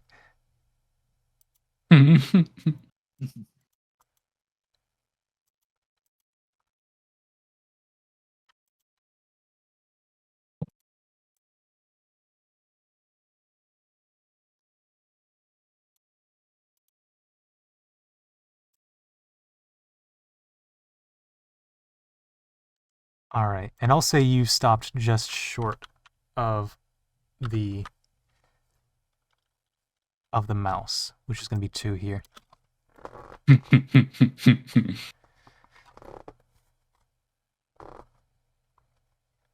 All right. The good vibes So- of the day have been ruined. Yeah, no. Next up What in the initiative hell? order is Pank. Me. Oh, actually, hold up. So first things. The rat is going to take Oh. a attack of opportunity as you tried to do that. Yep. That's going to be a total of 14 to hit. That hits. All right.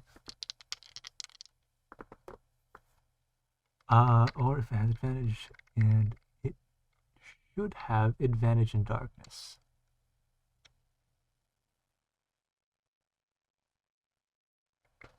All right. Okay.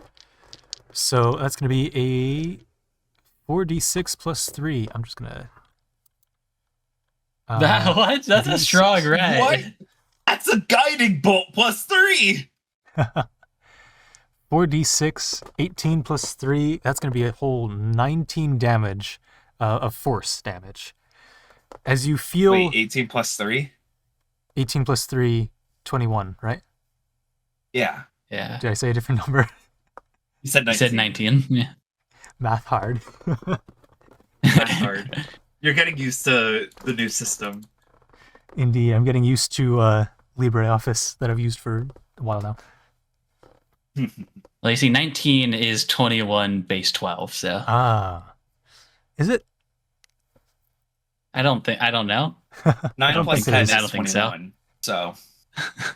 That's true. That's but true. yes, as you start running away from this rat, it goes and takes a bite at you. And there seem to be sort of shadowy, forceful jaws that sort of extend from the shadow that create a much stronger impact than you were expecting.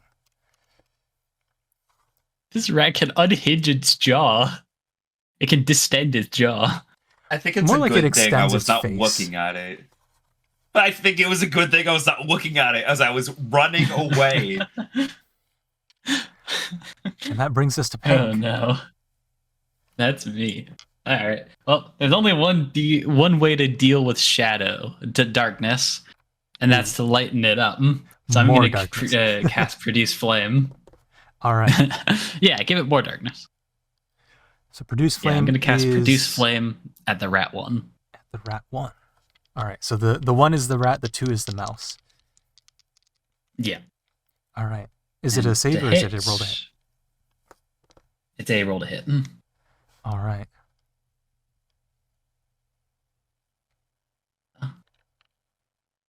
Oh, that's a bonus action. Cool. All right. So I will 18. 18 will hit. Cool. And so that'll be rolling 2d8. 1, 2, 2d8 of fire damage. That will be 10 fire damage. 10 fire damage. All right. The fire goes in, and it does seem to penetrate the surface of the shadow a bit. But you don't imagine it did as much damage as you were hoping. Hmm. It does seem to hit something, but you're not sure what.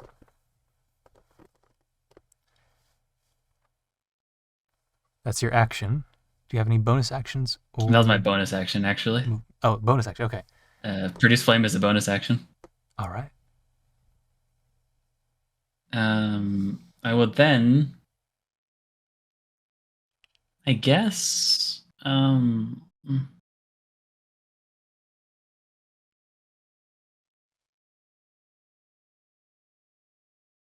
should not have used my bonus action, but that's fine. I will take my. I'll take. Oh wait, no, I'm only.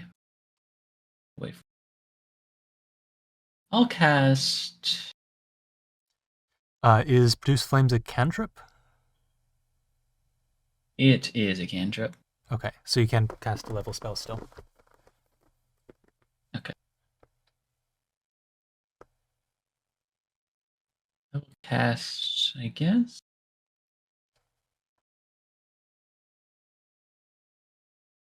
Ice Knife. Ice Knife? All right. Yeah. And that is just a hit. save, right? Or is that a roll hit? It's a rolled hit. Okay. It's actually both, because there's the explosion afterwards. Right. That's what I was thinking. That needs to be saved. Oh, right. Yeah, yeah.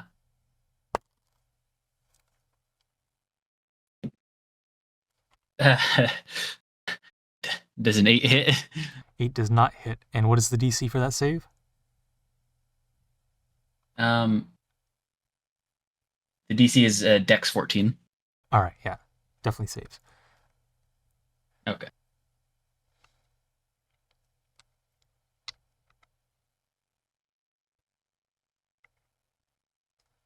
Okay, yeah, so that did nothing. That will be my turn. All right. That brings us to the mouse. Oh, God. Mickey, no. Who casually approaches Mickey George Mouse. and goes ahead and goes for a claw attack. Still in darkness, so with advantage. And that is going to be above a 20 to hit. Oh, yeah, that hits. All right.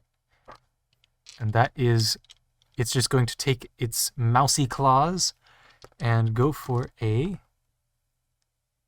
claw attack, which will do another, in this darkness, 4d6 damage plus 3.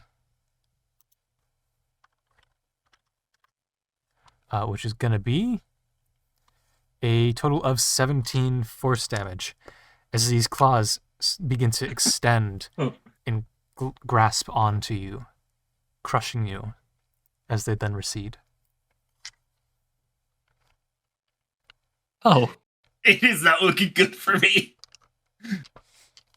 Are you severely hurt right now? I am severely hurt. Oh, no. Oh, no.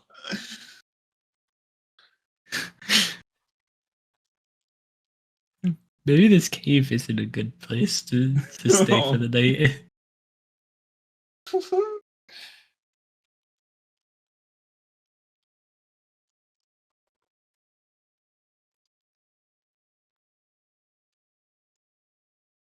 Okay.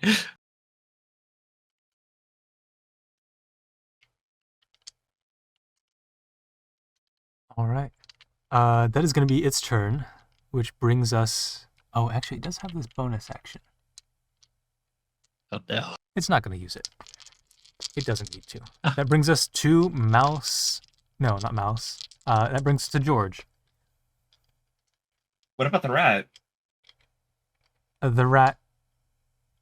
Oh, yeah, no, wait. It didn't attack. It Wait, got a wait. reaction So we on just did me. Pank. That should have been Rat who does that. Rat is at 1. My bad. That would have been the Rat's turn. Well, they're right next to each other, so we'll do Rat now. And then we'll flip it again. So Rat also saunters up and goes for a bite at Pank. It's going to be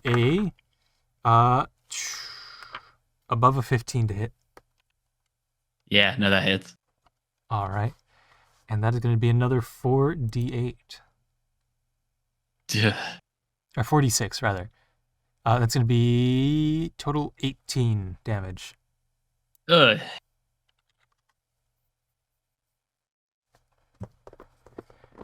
And that is going to be its turn. Now it's George. Okay. Pank is not looking at me, right? Not right now, no. I am not. Okay. Okay. Let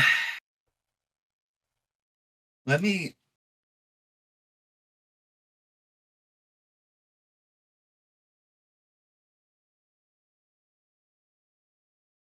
So, if I were to, like, stick my head to the wall facing towards the mouse and then point towards Pank right in between us and cast Hypnotic Pattern, would that only hit the two shadow creatures? Because Pank's not looking at it, I'm not looking at it, but the two rats are looking towards that center point. I think we're going to have to look at the wording of Hypnotic Pattern. Because is it just in range? Or is it It's if it sees the pattern. Who sees the pattern? All right, yeah. So you could, I guess, cast it like between you, and if you can tell Pank to close his eyes. I'm not looking at it to begin with, so. Oh, that's true, yeah. And they are both of the rodents are facing inwards, so yeah, okay. Hypnotic Pattern in the middle. Yeah, I'm going to Hypnotic Pattern in the middle. That's crazy. That's crazy. So that is a Wisdom 16 save. 16 and natural 20. Both of them save. Cutting words. Cutting words. The mouse. The mouse? Alright, the mouse got 16. Oh, okay, so it fails. That's a bardic inspiration. And you said it was wisdom saving throw? Yes. Okay, how much does cutting words cut? It is 1d8. Alright. So roll your d8. It loses 2 whole points on that wisdom save. Okay. If you got a 1, it does have a +1 to wisdom.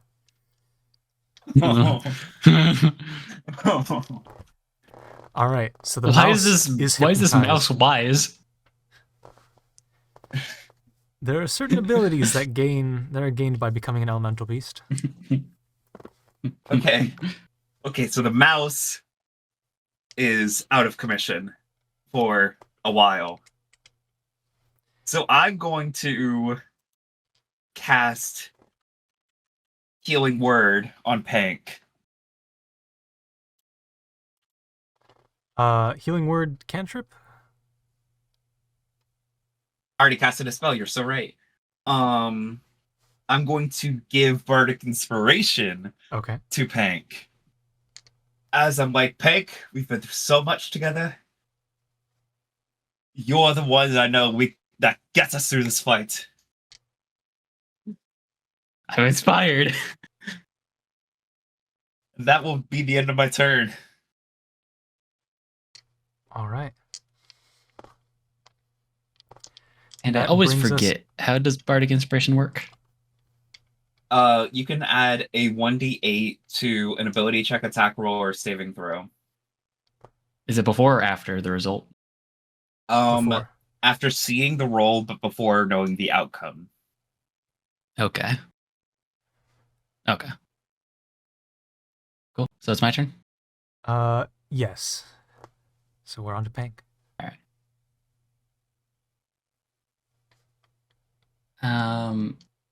As my bonus action, I'm going to cast Ethereal Warrior. Okay. Choose one creature I see within 30 feet of me. Next time I hit that creature on this turn with a weapon attack, specifically, all damage dealt by the attack becomes force damage, and the creature takes an extra 1d8 force damage from the attack. All right. So with that,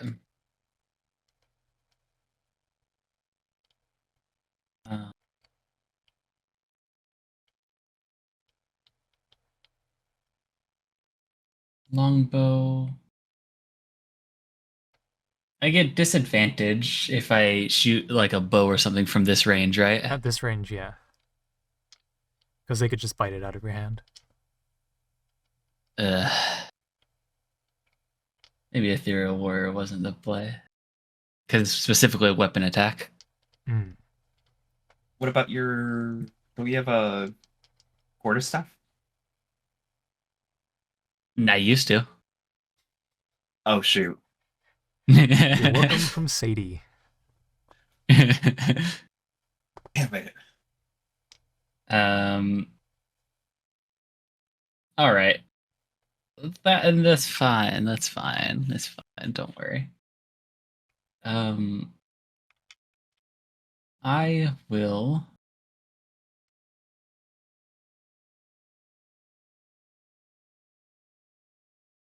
I really want to use this move, but in such an enclosed area, it's not a good idea. Oh, yeah, no, it's a terrible idea, actually. I wanted to use Thunder Wave. It creates a booming sound that's heard for 300 feet inside of a cave. And it's also a 15-foot cube. Well, it's in front of you, so you could point it to the one rat, but it would be extremely loud. I would be within that cube. No, it's like pushed from you. Yeah, you could shoot it further down the cave. I will say, I will probably make a roll for cave integrity. Yeah, no. I'm not doing that because I figured as much. So in that case, shoot.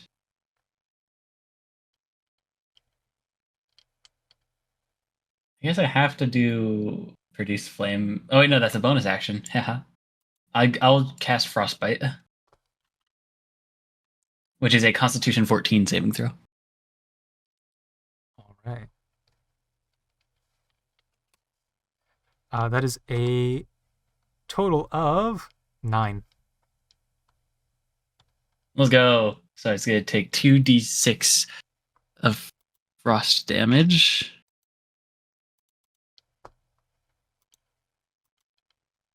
That's going to be 5 frost damage. A total of 5 frost damage.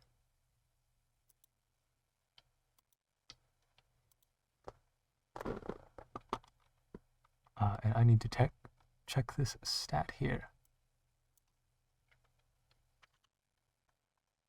Oh no, this note has been rasterized to Kingdom Come. I can't read it. Okay, total of 5 damage. I believe. Oh, you said cold damage? Yes, cold. All right. Oh. Okay. As you fire this cold, as you send this frost into the beast, it does not seem to have any effect. Shoot.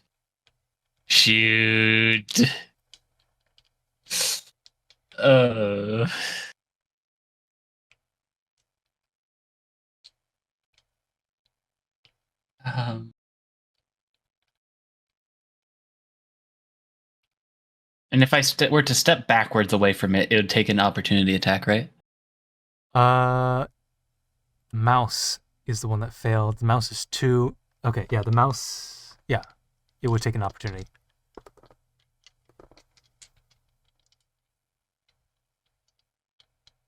Not taking. I'm taking the chance. I'm gonna step away over to George. Okay. Rolls with advantage. There's going to be a above 16. Yeah, that definitely hits. All right. The only reason I'm doing this is because I have a decent bit of health. And that is going to be another 46 because it currently has advantage. And that's going to be a total of 16 damage.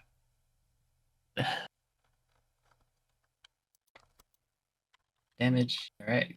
Not looking that high, but I cast I used a bonus action, and I cast a cantrip as an action, but I have 2 attacks, and that was a cantrip, so I get to use a leveled spell still, right? I think a spell attack might. I'll say I'll allow it. Okay, because I was gonna cast Cure Wounds. That's not an attack though, I'd say. Oh shoot! Yeah, that's a good point.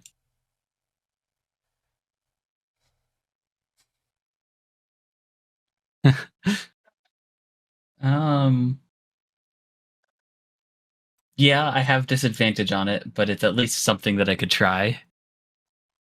I'm gonna try and shoot at the rat with my longbow.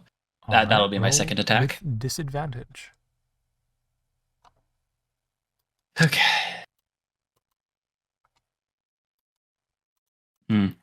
Hard to do worse than that. It's gonna be 12 to hit. 12 to hit. Will not hit. Shoot. Okay. Yeah, that'll be my turn. I swear, if we're done in by a rat and a mouse. After our great day, that would be After awful. a great day, dude. All right. Well then, that brings us over to the rat, who is going to.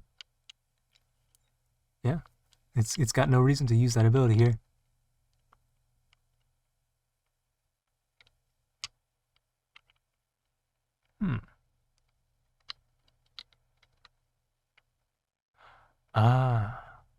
I see. So, rat is going to step up to you, really just sandwiching you both in now. Well. And go for another rat attack. Natural 20. Silvery barbs. Silvery barbs? Alright. Reroll that, please. And I'm gonna give advantage to Pank. Let's see, would it be reroll just one more die or reroll both because it has advantage? I think just one more die. Alright. So that new one more die is a natural 1. Oh.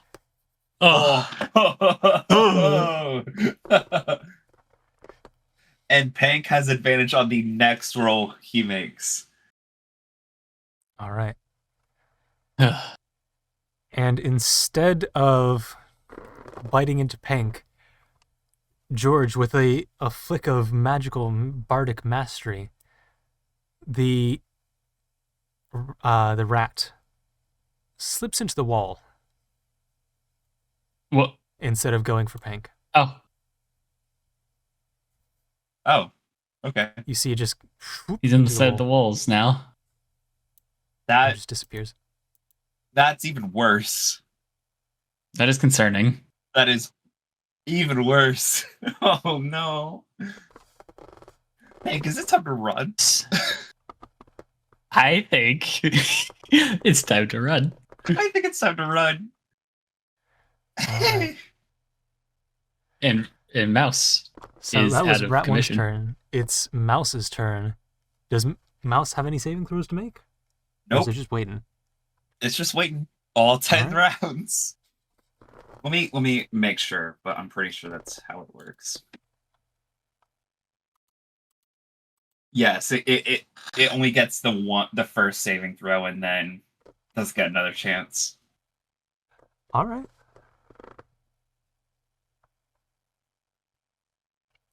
So the mouse is just there dreaming of cheese. Wonderful. As it Sometimes he should. dreams about cheese. So, I'm going to do what might be considered a classic move. I'm going to cast Log Strider at 2nd level on me and Pank. Let's see. It would be George's turn next. Yeah.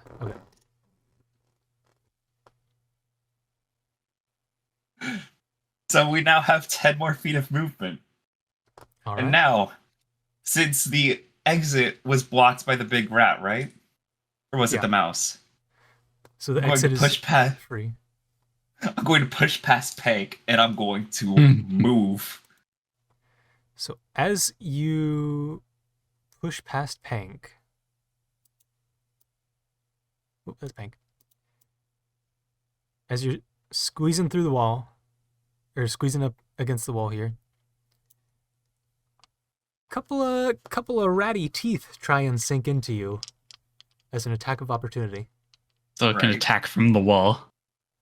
It's going to be a natural 19 to hit. Oh. I have silvery barbs up again because it's my turn. So I would like to use that again. And force it to reroll? Yes, please. Natural 20. Okay, I'll take the 19. I'll take the 19. How did it roll a 20 twice? In That's like 4 crazy. rolls. So you can choose which one it takes? No, it has to take the lower one. Oh, it takes the lower one? Okay. Okay, cool. So that's going to be another, because it's only got the one type of attack. Another 46 plus 3. 16 damage. Yeah, that's a bit awkward. I had 16 HP. Are you down? No, that's 16 HP. That's wonderful. And you know what's funny about going down? Hypnotic person's concentration. Indeed. Oh. I can't concentrate while I'm down. That pattern is no longer hypnotizing. I see. I just start running and fall into your arms like...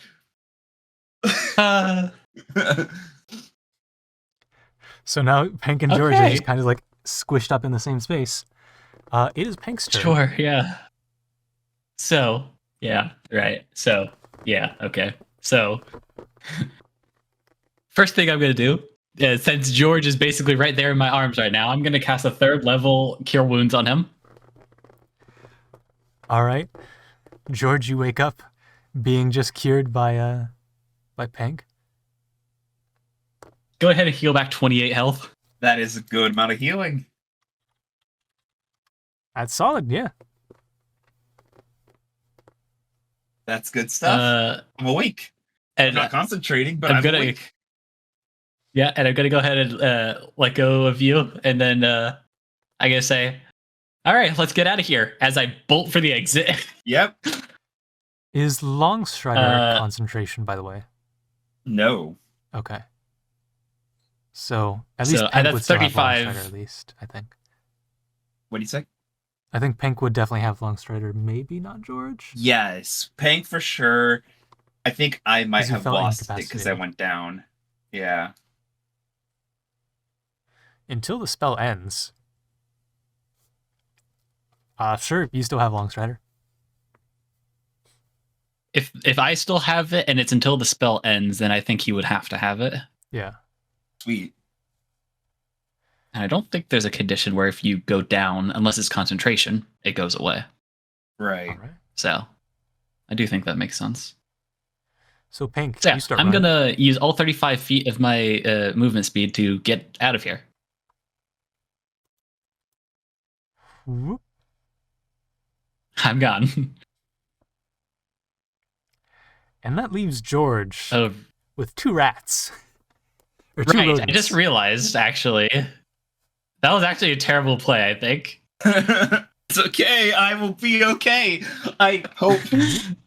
Surely. No, wait. If I die surrounded by shadow, oh god! And a mouse Wait a approaches and goes for an Oh attack. hi. I sir. forgot that both of them go one after another. They do. I forgot about that. I'm gonna say blame Ryan, not me, Ryan, other Ryan, because all of the natural 20s have been on the cheese dice that he gave me, and so that's gonna be a natural 20 to hit against you, George. And I don't have my reaction to I don't have my reaction to take that away. So that's gonna be, if I recall, 8d6 plus 3. I'm about to experience what sleep feels like. I'm about 29 to feel... damage. Hey, look! I healed 28! So George is back down. Oh. With no way to tell Peg that I'm done. Oh. Yep, that happened. Okay.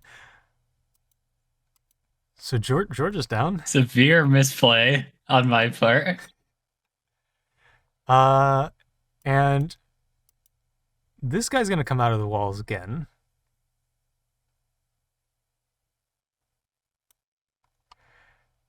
And he's just gonna go for attack on George.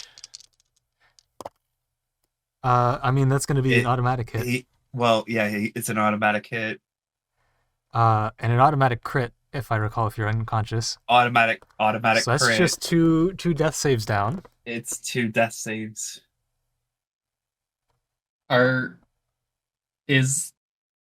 Wait, no. I'm just gonna check something. Wait, no. Wait, no. That's not... This is no, wait. This can't be how it ends. See.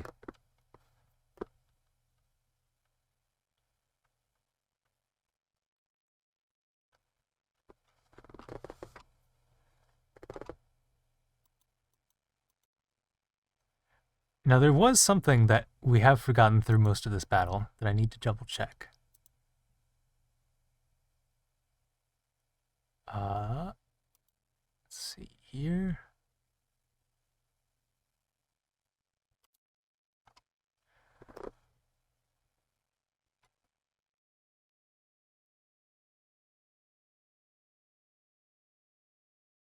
Okay, just charisma modifier.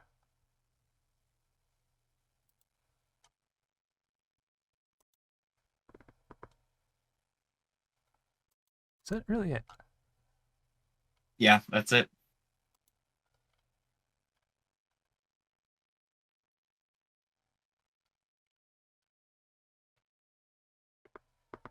You know what? For the sake of it, George, you don't know what happens, but you don't get those 2 death saves. Very interesting. As Pink, you see behind you, coming from behind you, a flash of purple light.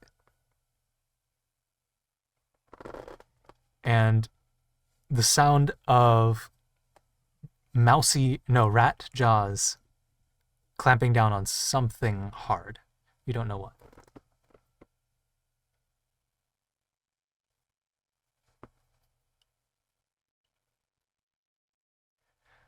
That's going to bring us to... So I hear... You do hear. That's going to bring us to George. Go ahead and make me 1 death save.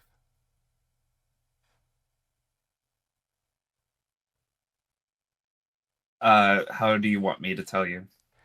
Go ahead and... Let's just keep it to yourself, I'll say. Okay. Just mark on your character sheet to keep track. Yep. And then we bring it to Pink. I'm gonna turn around. All right. And look. You see 2 hulking shadows and no George because he's covered by a shadow right now. From your perspective. I'm gonna bolt right back. All right.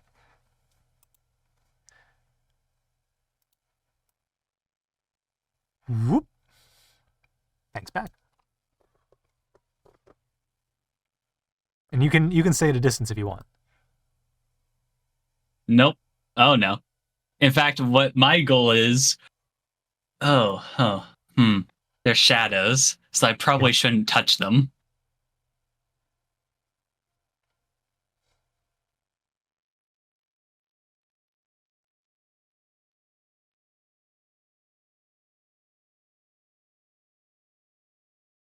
Oh, this is bad. This is bad.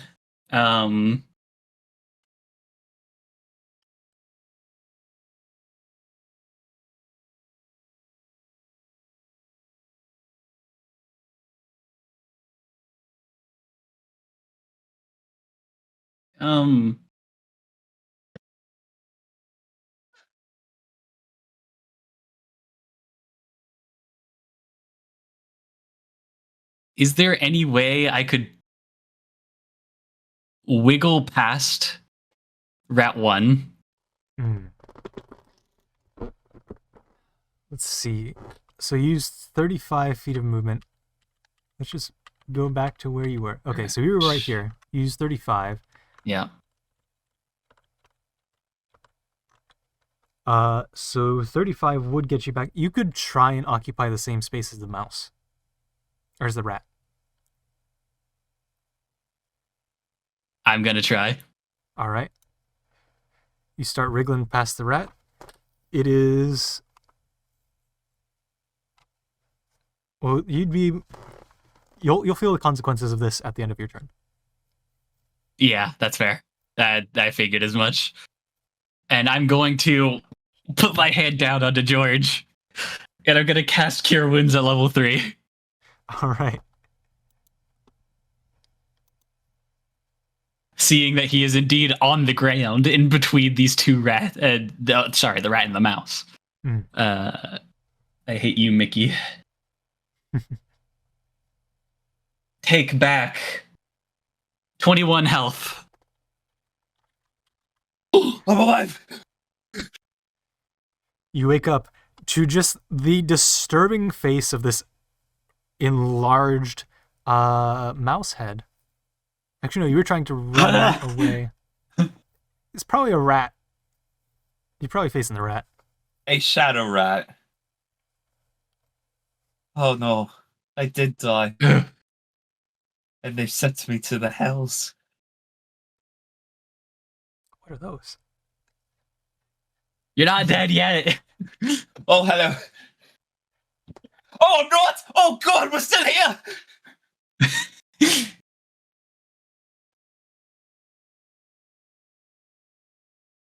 So that was my action. And since I'm right next to the rat, as my... Oh. So if... wait, I think we just said that I couldn't do my action... Oh, wait, no, this is a bonus action, so that's fine. I would cast Produce Flame, and basically, like, put my hand up against the rat as I cast it. Okay. Still a roll to hit. That's a 19 to hit. 19 to hit. Okay, that'll hit. And I'll roll my 2d8 of fire damage. That's 4 fire damage. 4 fire damage. All right. Halved to 2. As I press the thing up against it, like... All right. Hank, I believe that's your turn. That is my turn. Also, something to note. because it is part of George's features, you should be having a bonus to saving throws equal to George's charisma modifier. Okay. As long as you're within 10 feet of George.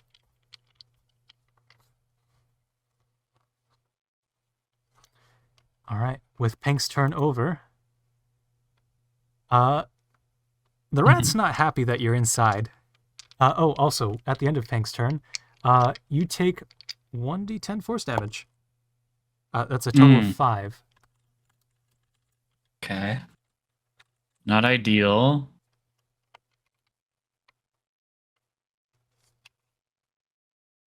And it is going to go ahead and go for an attack against you, Pink. Yep, It's going that's to be fair. natural 17. Indeed. And that is just going to be a base 46, which is going to be 16 damage. Hey, And it is definitely going not to ideal. move out of your space, which means, George, if you want it, that's an attack of opportunity.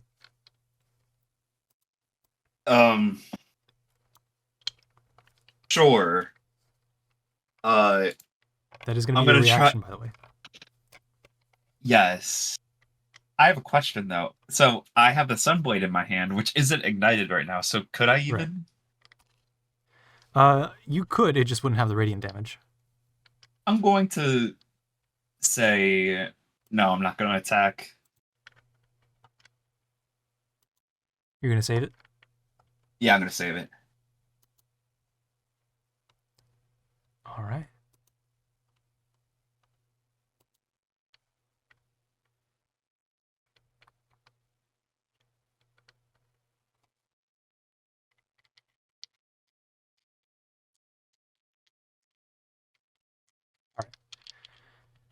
All right. Next up is Mouse, which is next to George. And it's just gonna keep doing what it does, attacking. So the cheese dice was bumped by the other dice, or the other die. I think it might have shifted, but it landed on a natural 19. That's your call. It's a 19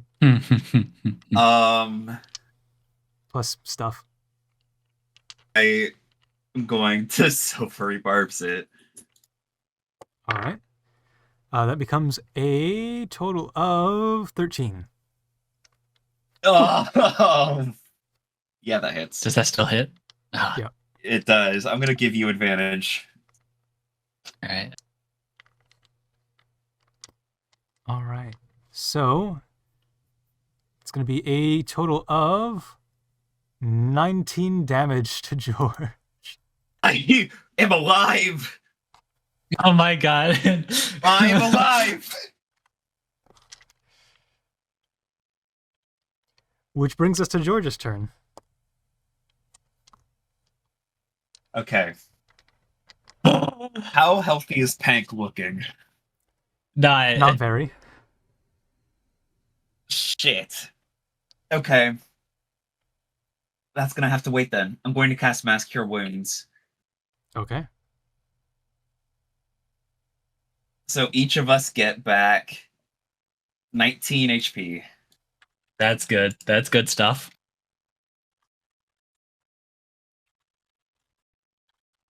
That's good.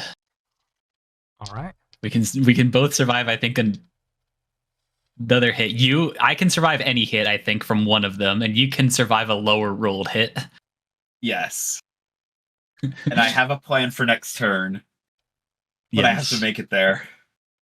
And I'm going to make sure you get there. I would like both of us to get there. That's your I'm action. going. Yes. I don't have anything else I would like to do. No bonus action? No. All right.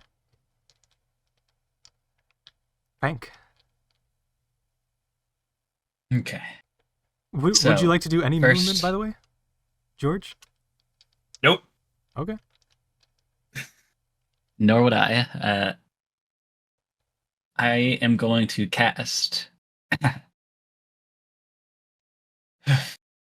going to cast Cure Wounds at 2nd level on George. Okay. I'm going to make sure you get to the next turn.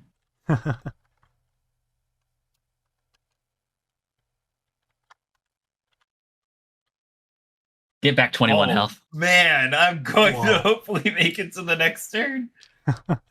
Almost back to full. Yeah. And then, for my bonus action, I'm going to cast at 1st level. Cure Wounds would be Hunter's a spell. Mark. Oh, is Hunter's Mark a This is a spell or bonus an action. ability? So you can't cast 2-level spells in the same turn. Oh, really? Hmm. You can't cast it one as an action, one as a bonus action? Right. So you can either cast a level... So it has to be a leveled spell and a cantrip. Oh. Huh. Okay. I always thought that if one was an action, one was a bonus action, it was fine. Yeah, it is a weird rule. All right. Well, in that case, I have a hunch, but I'm just going to do it anyway. As my bonus action, I'm going to use Identify Weakness. All right. Go ahead and On roll the me, I rat. believe it's a nature check now. 15 Insight. Yeah. Well, I think it changed because there's apparently actually a real mechanic in the base game. Oh. Homebrew. Okay, so it's a nature check. Identify weakness. Yeah, now nature. Okay. I can. That's better for me.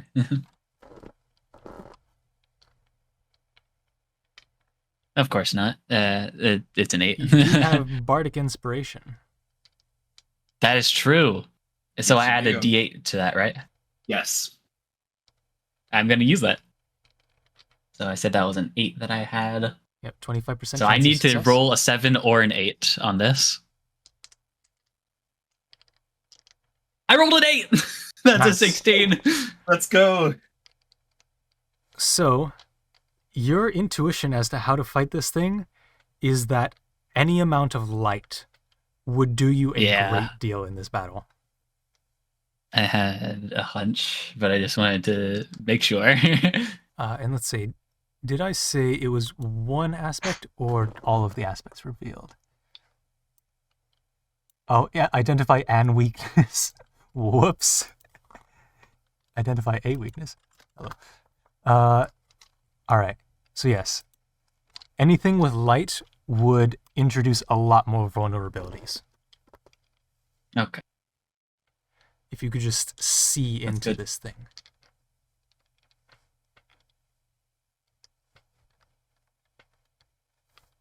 All right, yeah.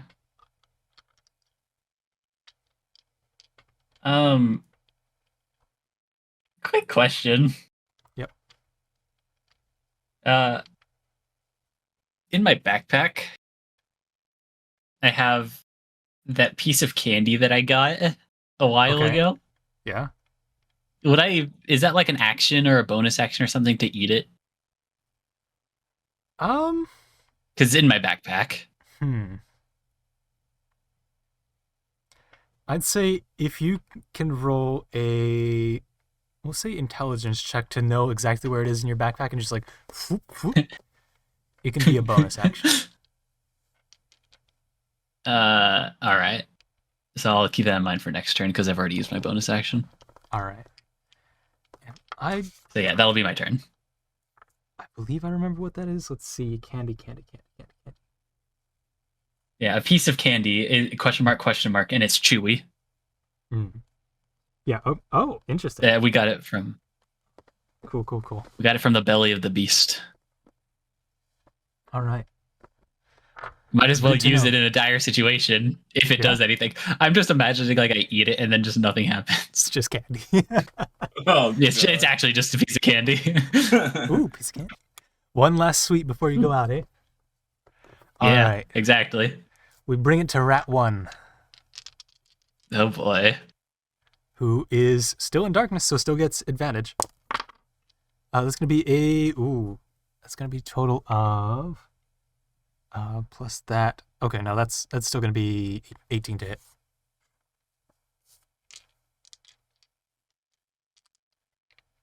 Man, if I had radiant arrows right now. Yeah. Fucking Sadie. Actually, I think she threw them into the loot pile for the Master of the Desert to eat. You might have used them all in the fight with the Flesh Queen, though. I might have, yeah. All right, Oh, so it's going to be a total of 20 damage. Whew. Yeah. But I survived. Yeah, George's is heal the definitely thing. helps there. Yep. Yeah. Cool. Taking my damage. And that brings us to Mouse 2, who is next to George. We gotta have a big turn. Ooh, natural 18. So 23 to hit. Yeah, that hits. And it's going to go for another 17 damage to George. Okay. All right. As it goes ahead and just continues crushing you in its mousy paws. Ugh. Which brings us to George. All right. It's time. Okay. For the plan. I have a question. How large of a creature would fit into this small area? Not very. I'd say medium size is the cap. Fair. Yeah. Which means no T-Rex on the menu.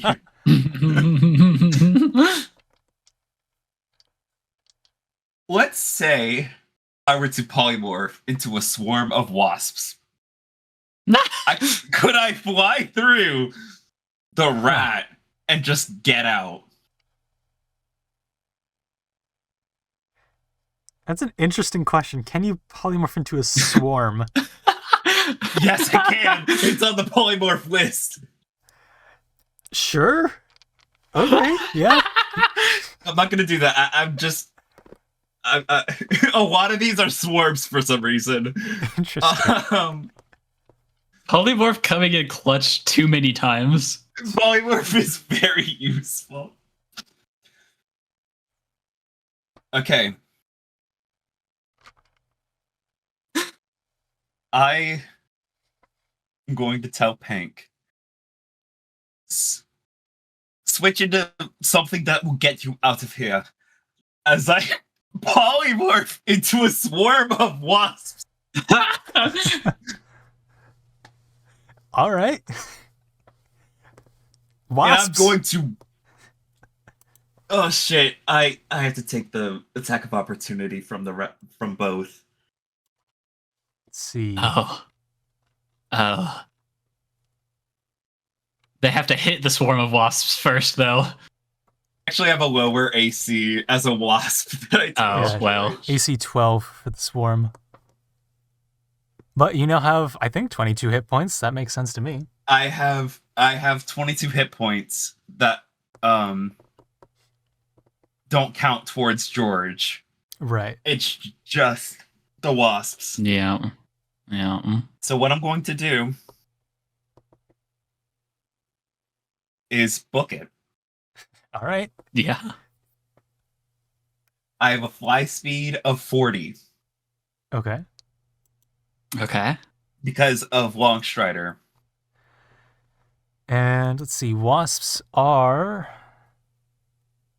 medium sort of tiny beasts, so I would say you would not be impeded by the creatures in your way. Yep. The swarm can move through any large opening large enough for a tiny insect. Yeah. And it can occupy another creature's space. So, it is time to move.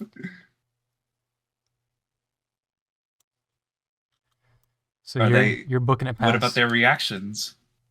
They will go ahead and take. So number 2. Number 2 takes his. It's It's going to be a natural 19. That'll hit. Mm-hmm. Okay. It's going to do damage of, let's see here. That is 4d6. 24. Oh, Well, no! Max! Dang it! Max! No! Come on! I really needed it to survive you're one consistently- hit as the wasps. So You the dice consistently was 21, rolling and then super plus high. 3. Okay, I'm back to being Well- me. Does that 2 damage carry over to George? It does. Okay. So Well, you took a free I'm now back to my normal self. Yep, and you didn't get much movement out of there at all. I should have gotten to Pank's tile, right? Yeah. Okay, I'm gonna do You a still have your foolhardy movement. decision. I'm gonna do a foolhardy decision and keep moving How much? as far as I can go. Is it 40? Yes, long it's strider? still 40. Okay. Um, So 5, 10, 15, 20, 25, 30, 35, 40 over here. is the rat going to use its attack of opportunity? And sure, the rat will use its attack of opportunity to get Yeah. a double 17. Silvery barbs. Silvery barbs. 7 plus 5, so Yeah! 12. Yes! Zach Yeah! doesn't hit! Let's go! Yes! All right, you make it all the way out. And neither beast has their reactions now. Indeed. That's true. Wait. Oh my gosh. I can just book it. I can just book it. Yes! I'm going to end my turn. Wait, hold up. No, I can't see it. Wait, do I need to see? I already casted a spell. Never mind. Yeah. Okay, that's the end of my turn. So it becomes Pink's turn. So, I'm going to cast Longstrider on myself. You should still have Longstrider. Should I? Yeah. All right, I'll take that. Because I think it lasts an hour. In that It case, lasts an hour. Yeah. oh hell yeah. Okay. Yeah. Since he has no reaction, I'm just gonna bolt. Like I'm gonna squeeze past him and then just run for 35 feet. All right. You So also your have total the is dash, 35. the dash action. Oh. That is true. I will also dash. Actually, that's a good point. I will dash. What is your total? That's here? my action. So it does it double the 35 or does it double my base and then the 10 is added onto it? Doubles your total. Doubles my total. Okay, so that's So- 70 feet. 70. Yep.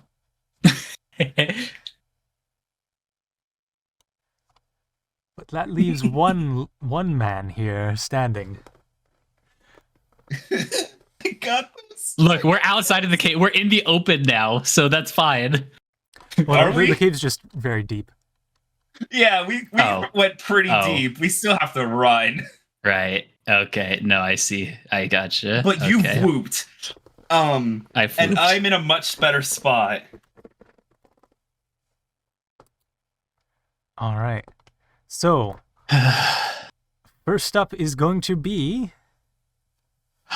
the rat, who's going to Yeah. saunter up to George, Yeah. slowly approaches child. 5, 10, 15, 20. And attacks. Double 9s. Total 14. I'm going to use my shield as a reaction. I think you've already used your reaction for Silvery Barbs this turn. I did. Wait. Yeah. Wait. Yes, I did. You're right. Yeah, so 14 hits. Yeah. 14 hits. All right. Rollo. Please. You've been rolling absurdly high the past entire fight. So for 4d6, it rolls No, a don't total. say it. 4d6 plus 3, it rolls a total of Mm. 12. Oh, that is low. Ah, That is low. I think that's the lowest you've rolled so far. It is half. think so. No, that Because is it's a 1, that is a the 3, lowest a you've rolled. 2, and a 4. So wait, 1, That 2, is the 3, 4. lowest you've rolled. Yeah, 1, 2, 3, 4.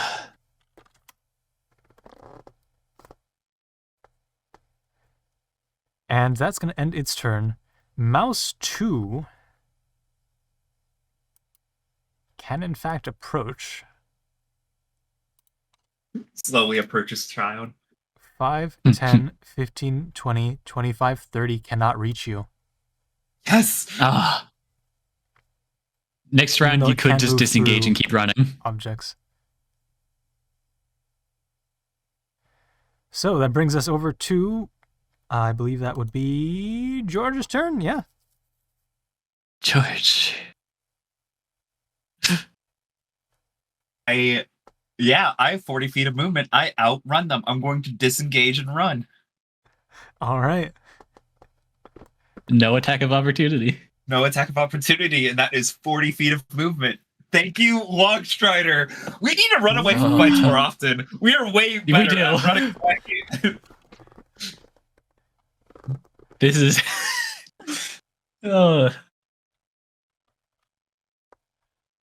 I like how we survived such grander things, and then the rat and mouse almost do us in. Yeah. You're also much more. But we're not out of the woods yet. In fact, you're back in the woods. We're back in the woods.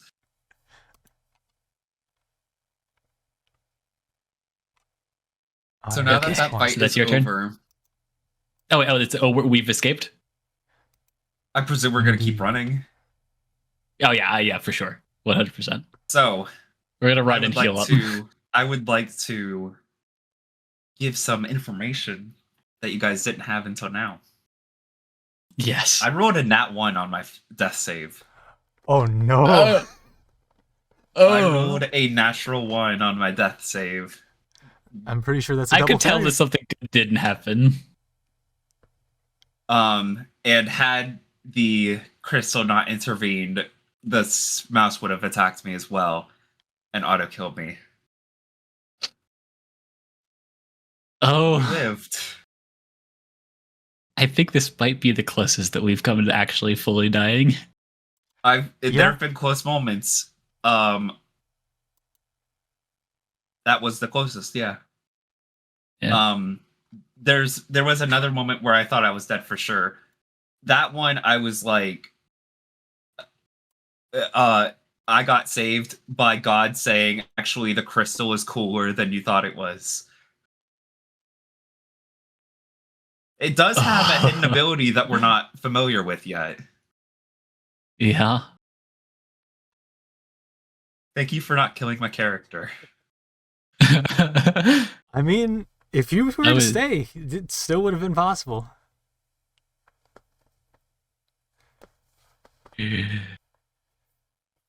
Yeah, so severe misplay on my part for just dashing, like running away that first time, because I forgot that they were just one after the other in terms of move order. Yeah. So I was like, oh no, yeah, he'll be able to run away, forgetting that no, actually, I just used my turn, so then it's a rat and then mouse. Polymorph has saved my life at least 3 times now. Changing into creatures has saved us so many times throughout this entire campaign. Yeah. I need to pick up a druid level, is what I'm finding out. I have a 12 to wisdom, so I don't think I can. But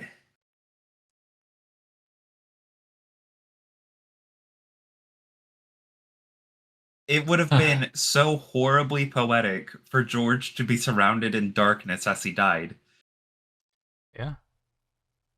But it's not happening yet. It no poetic. No waxing poetic. Here. And so at 2:22, we bring the session to a close. As you jet back out of the entrance of the cave onto a ridge whose name you don't know yet. Maybe my mom was right. Maybe you shouldn't explore every cave you see.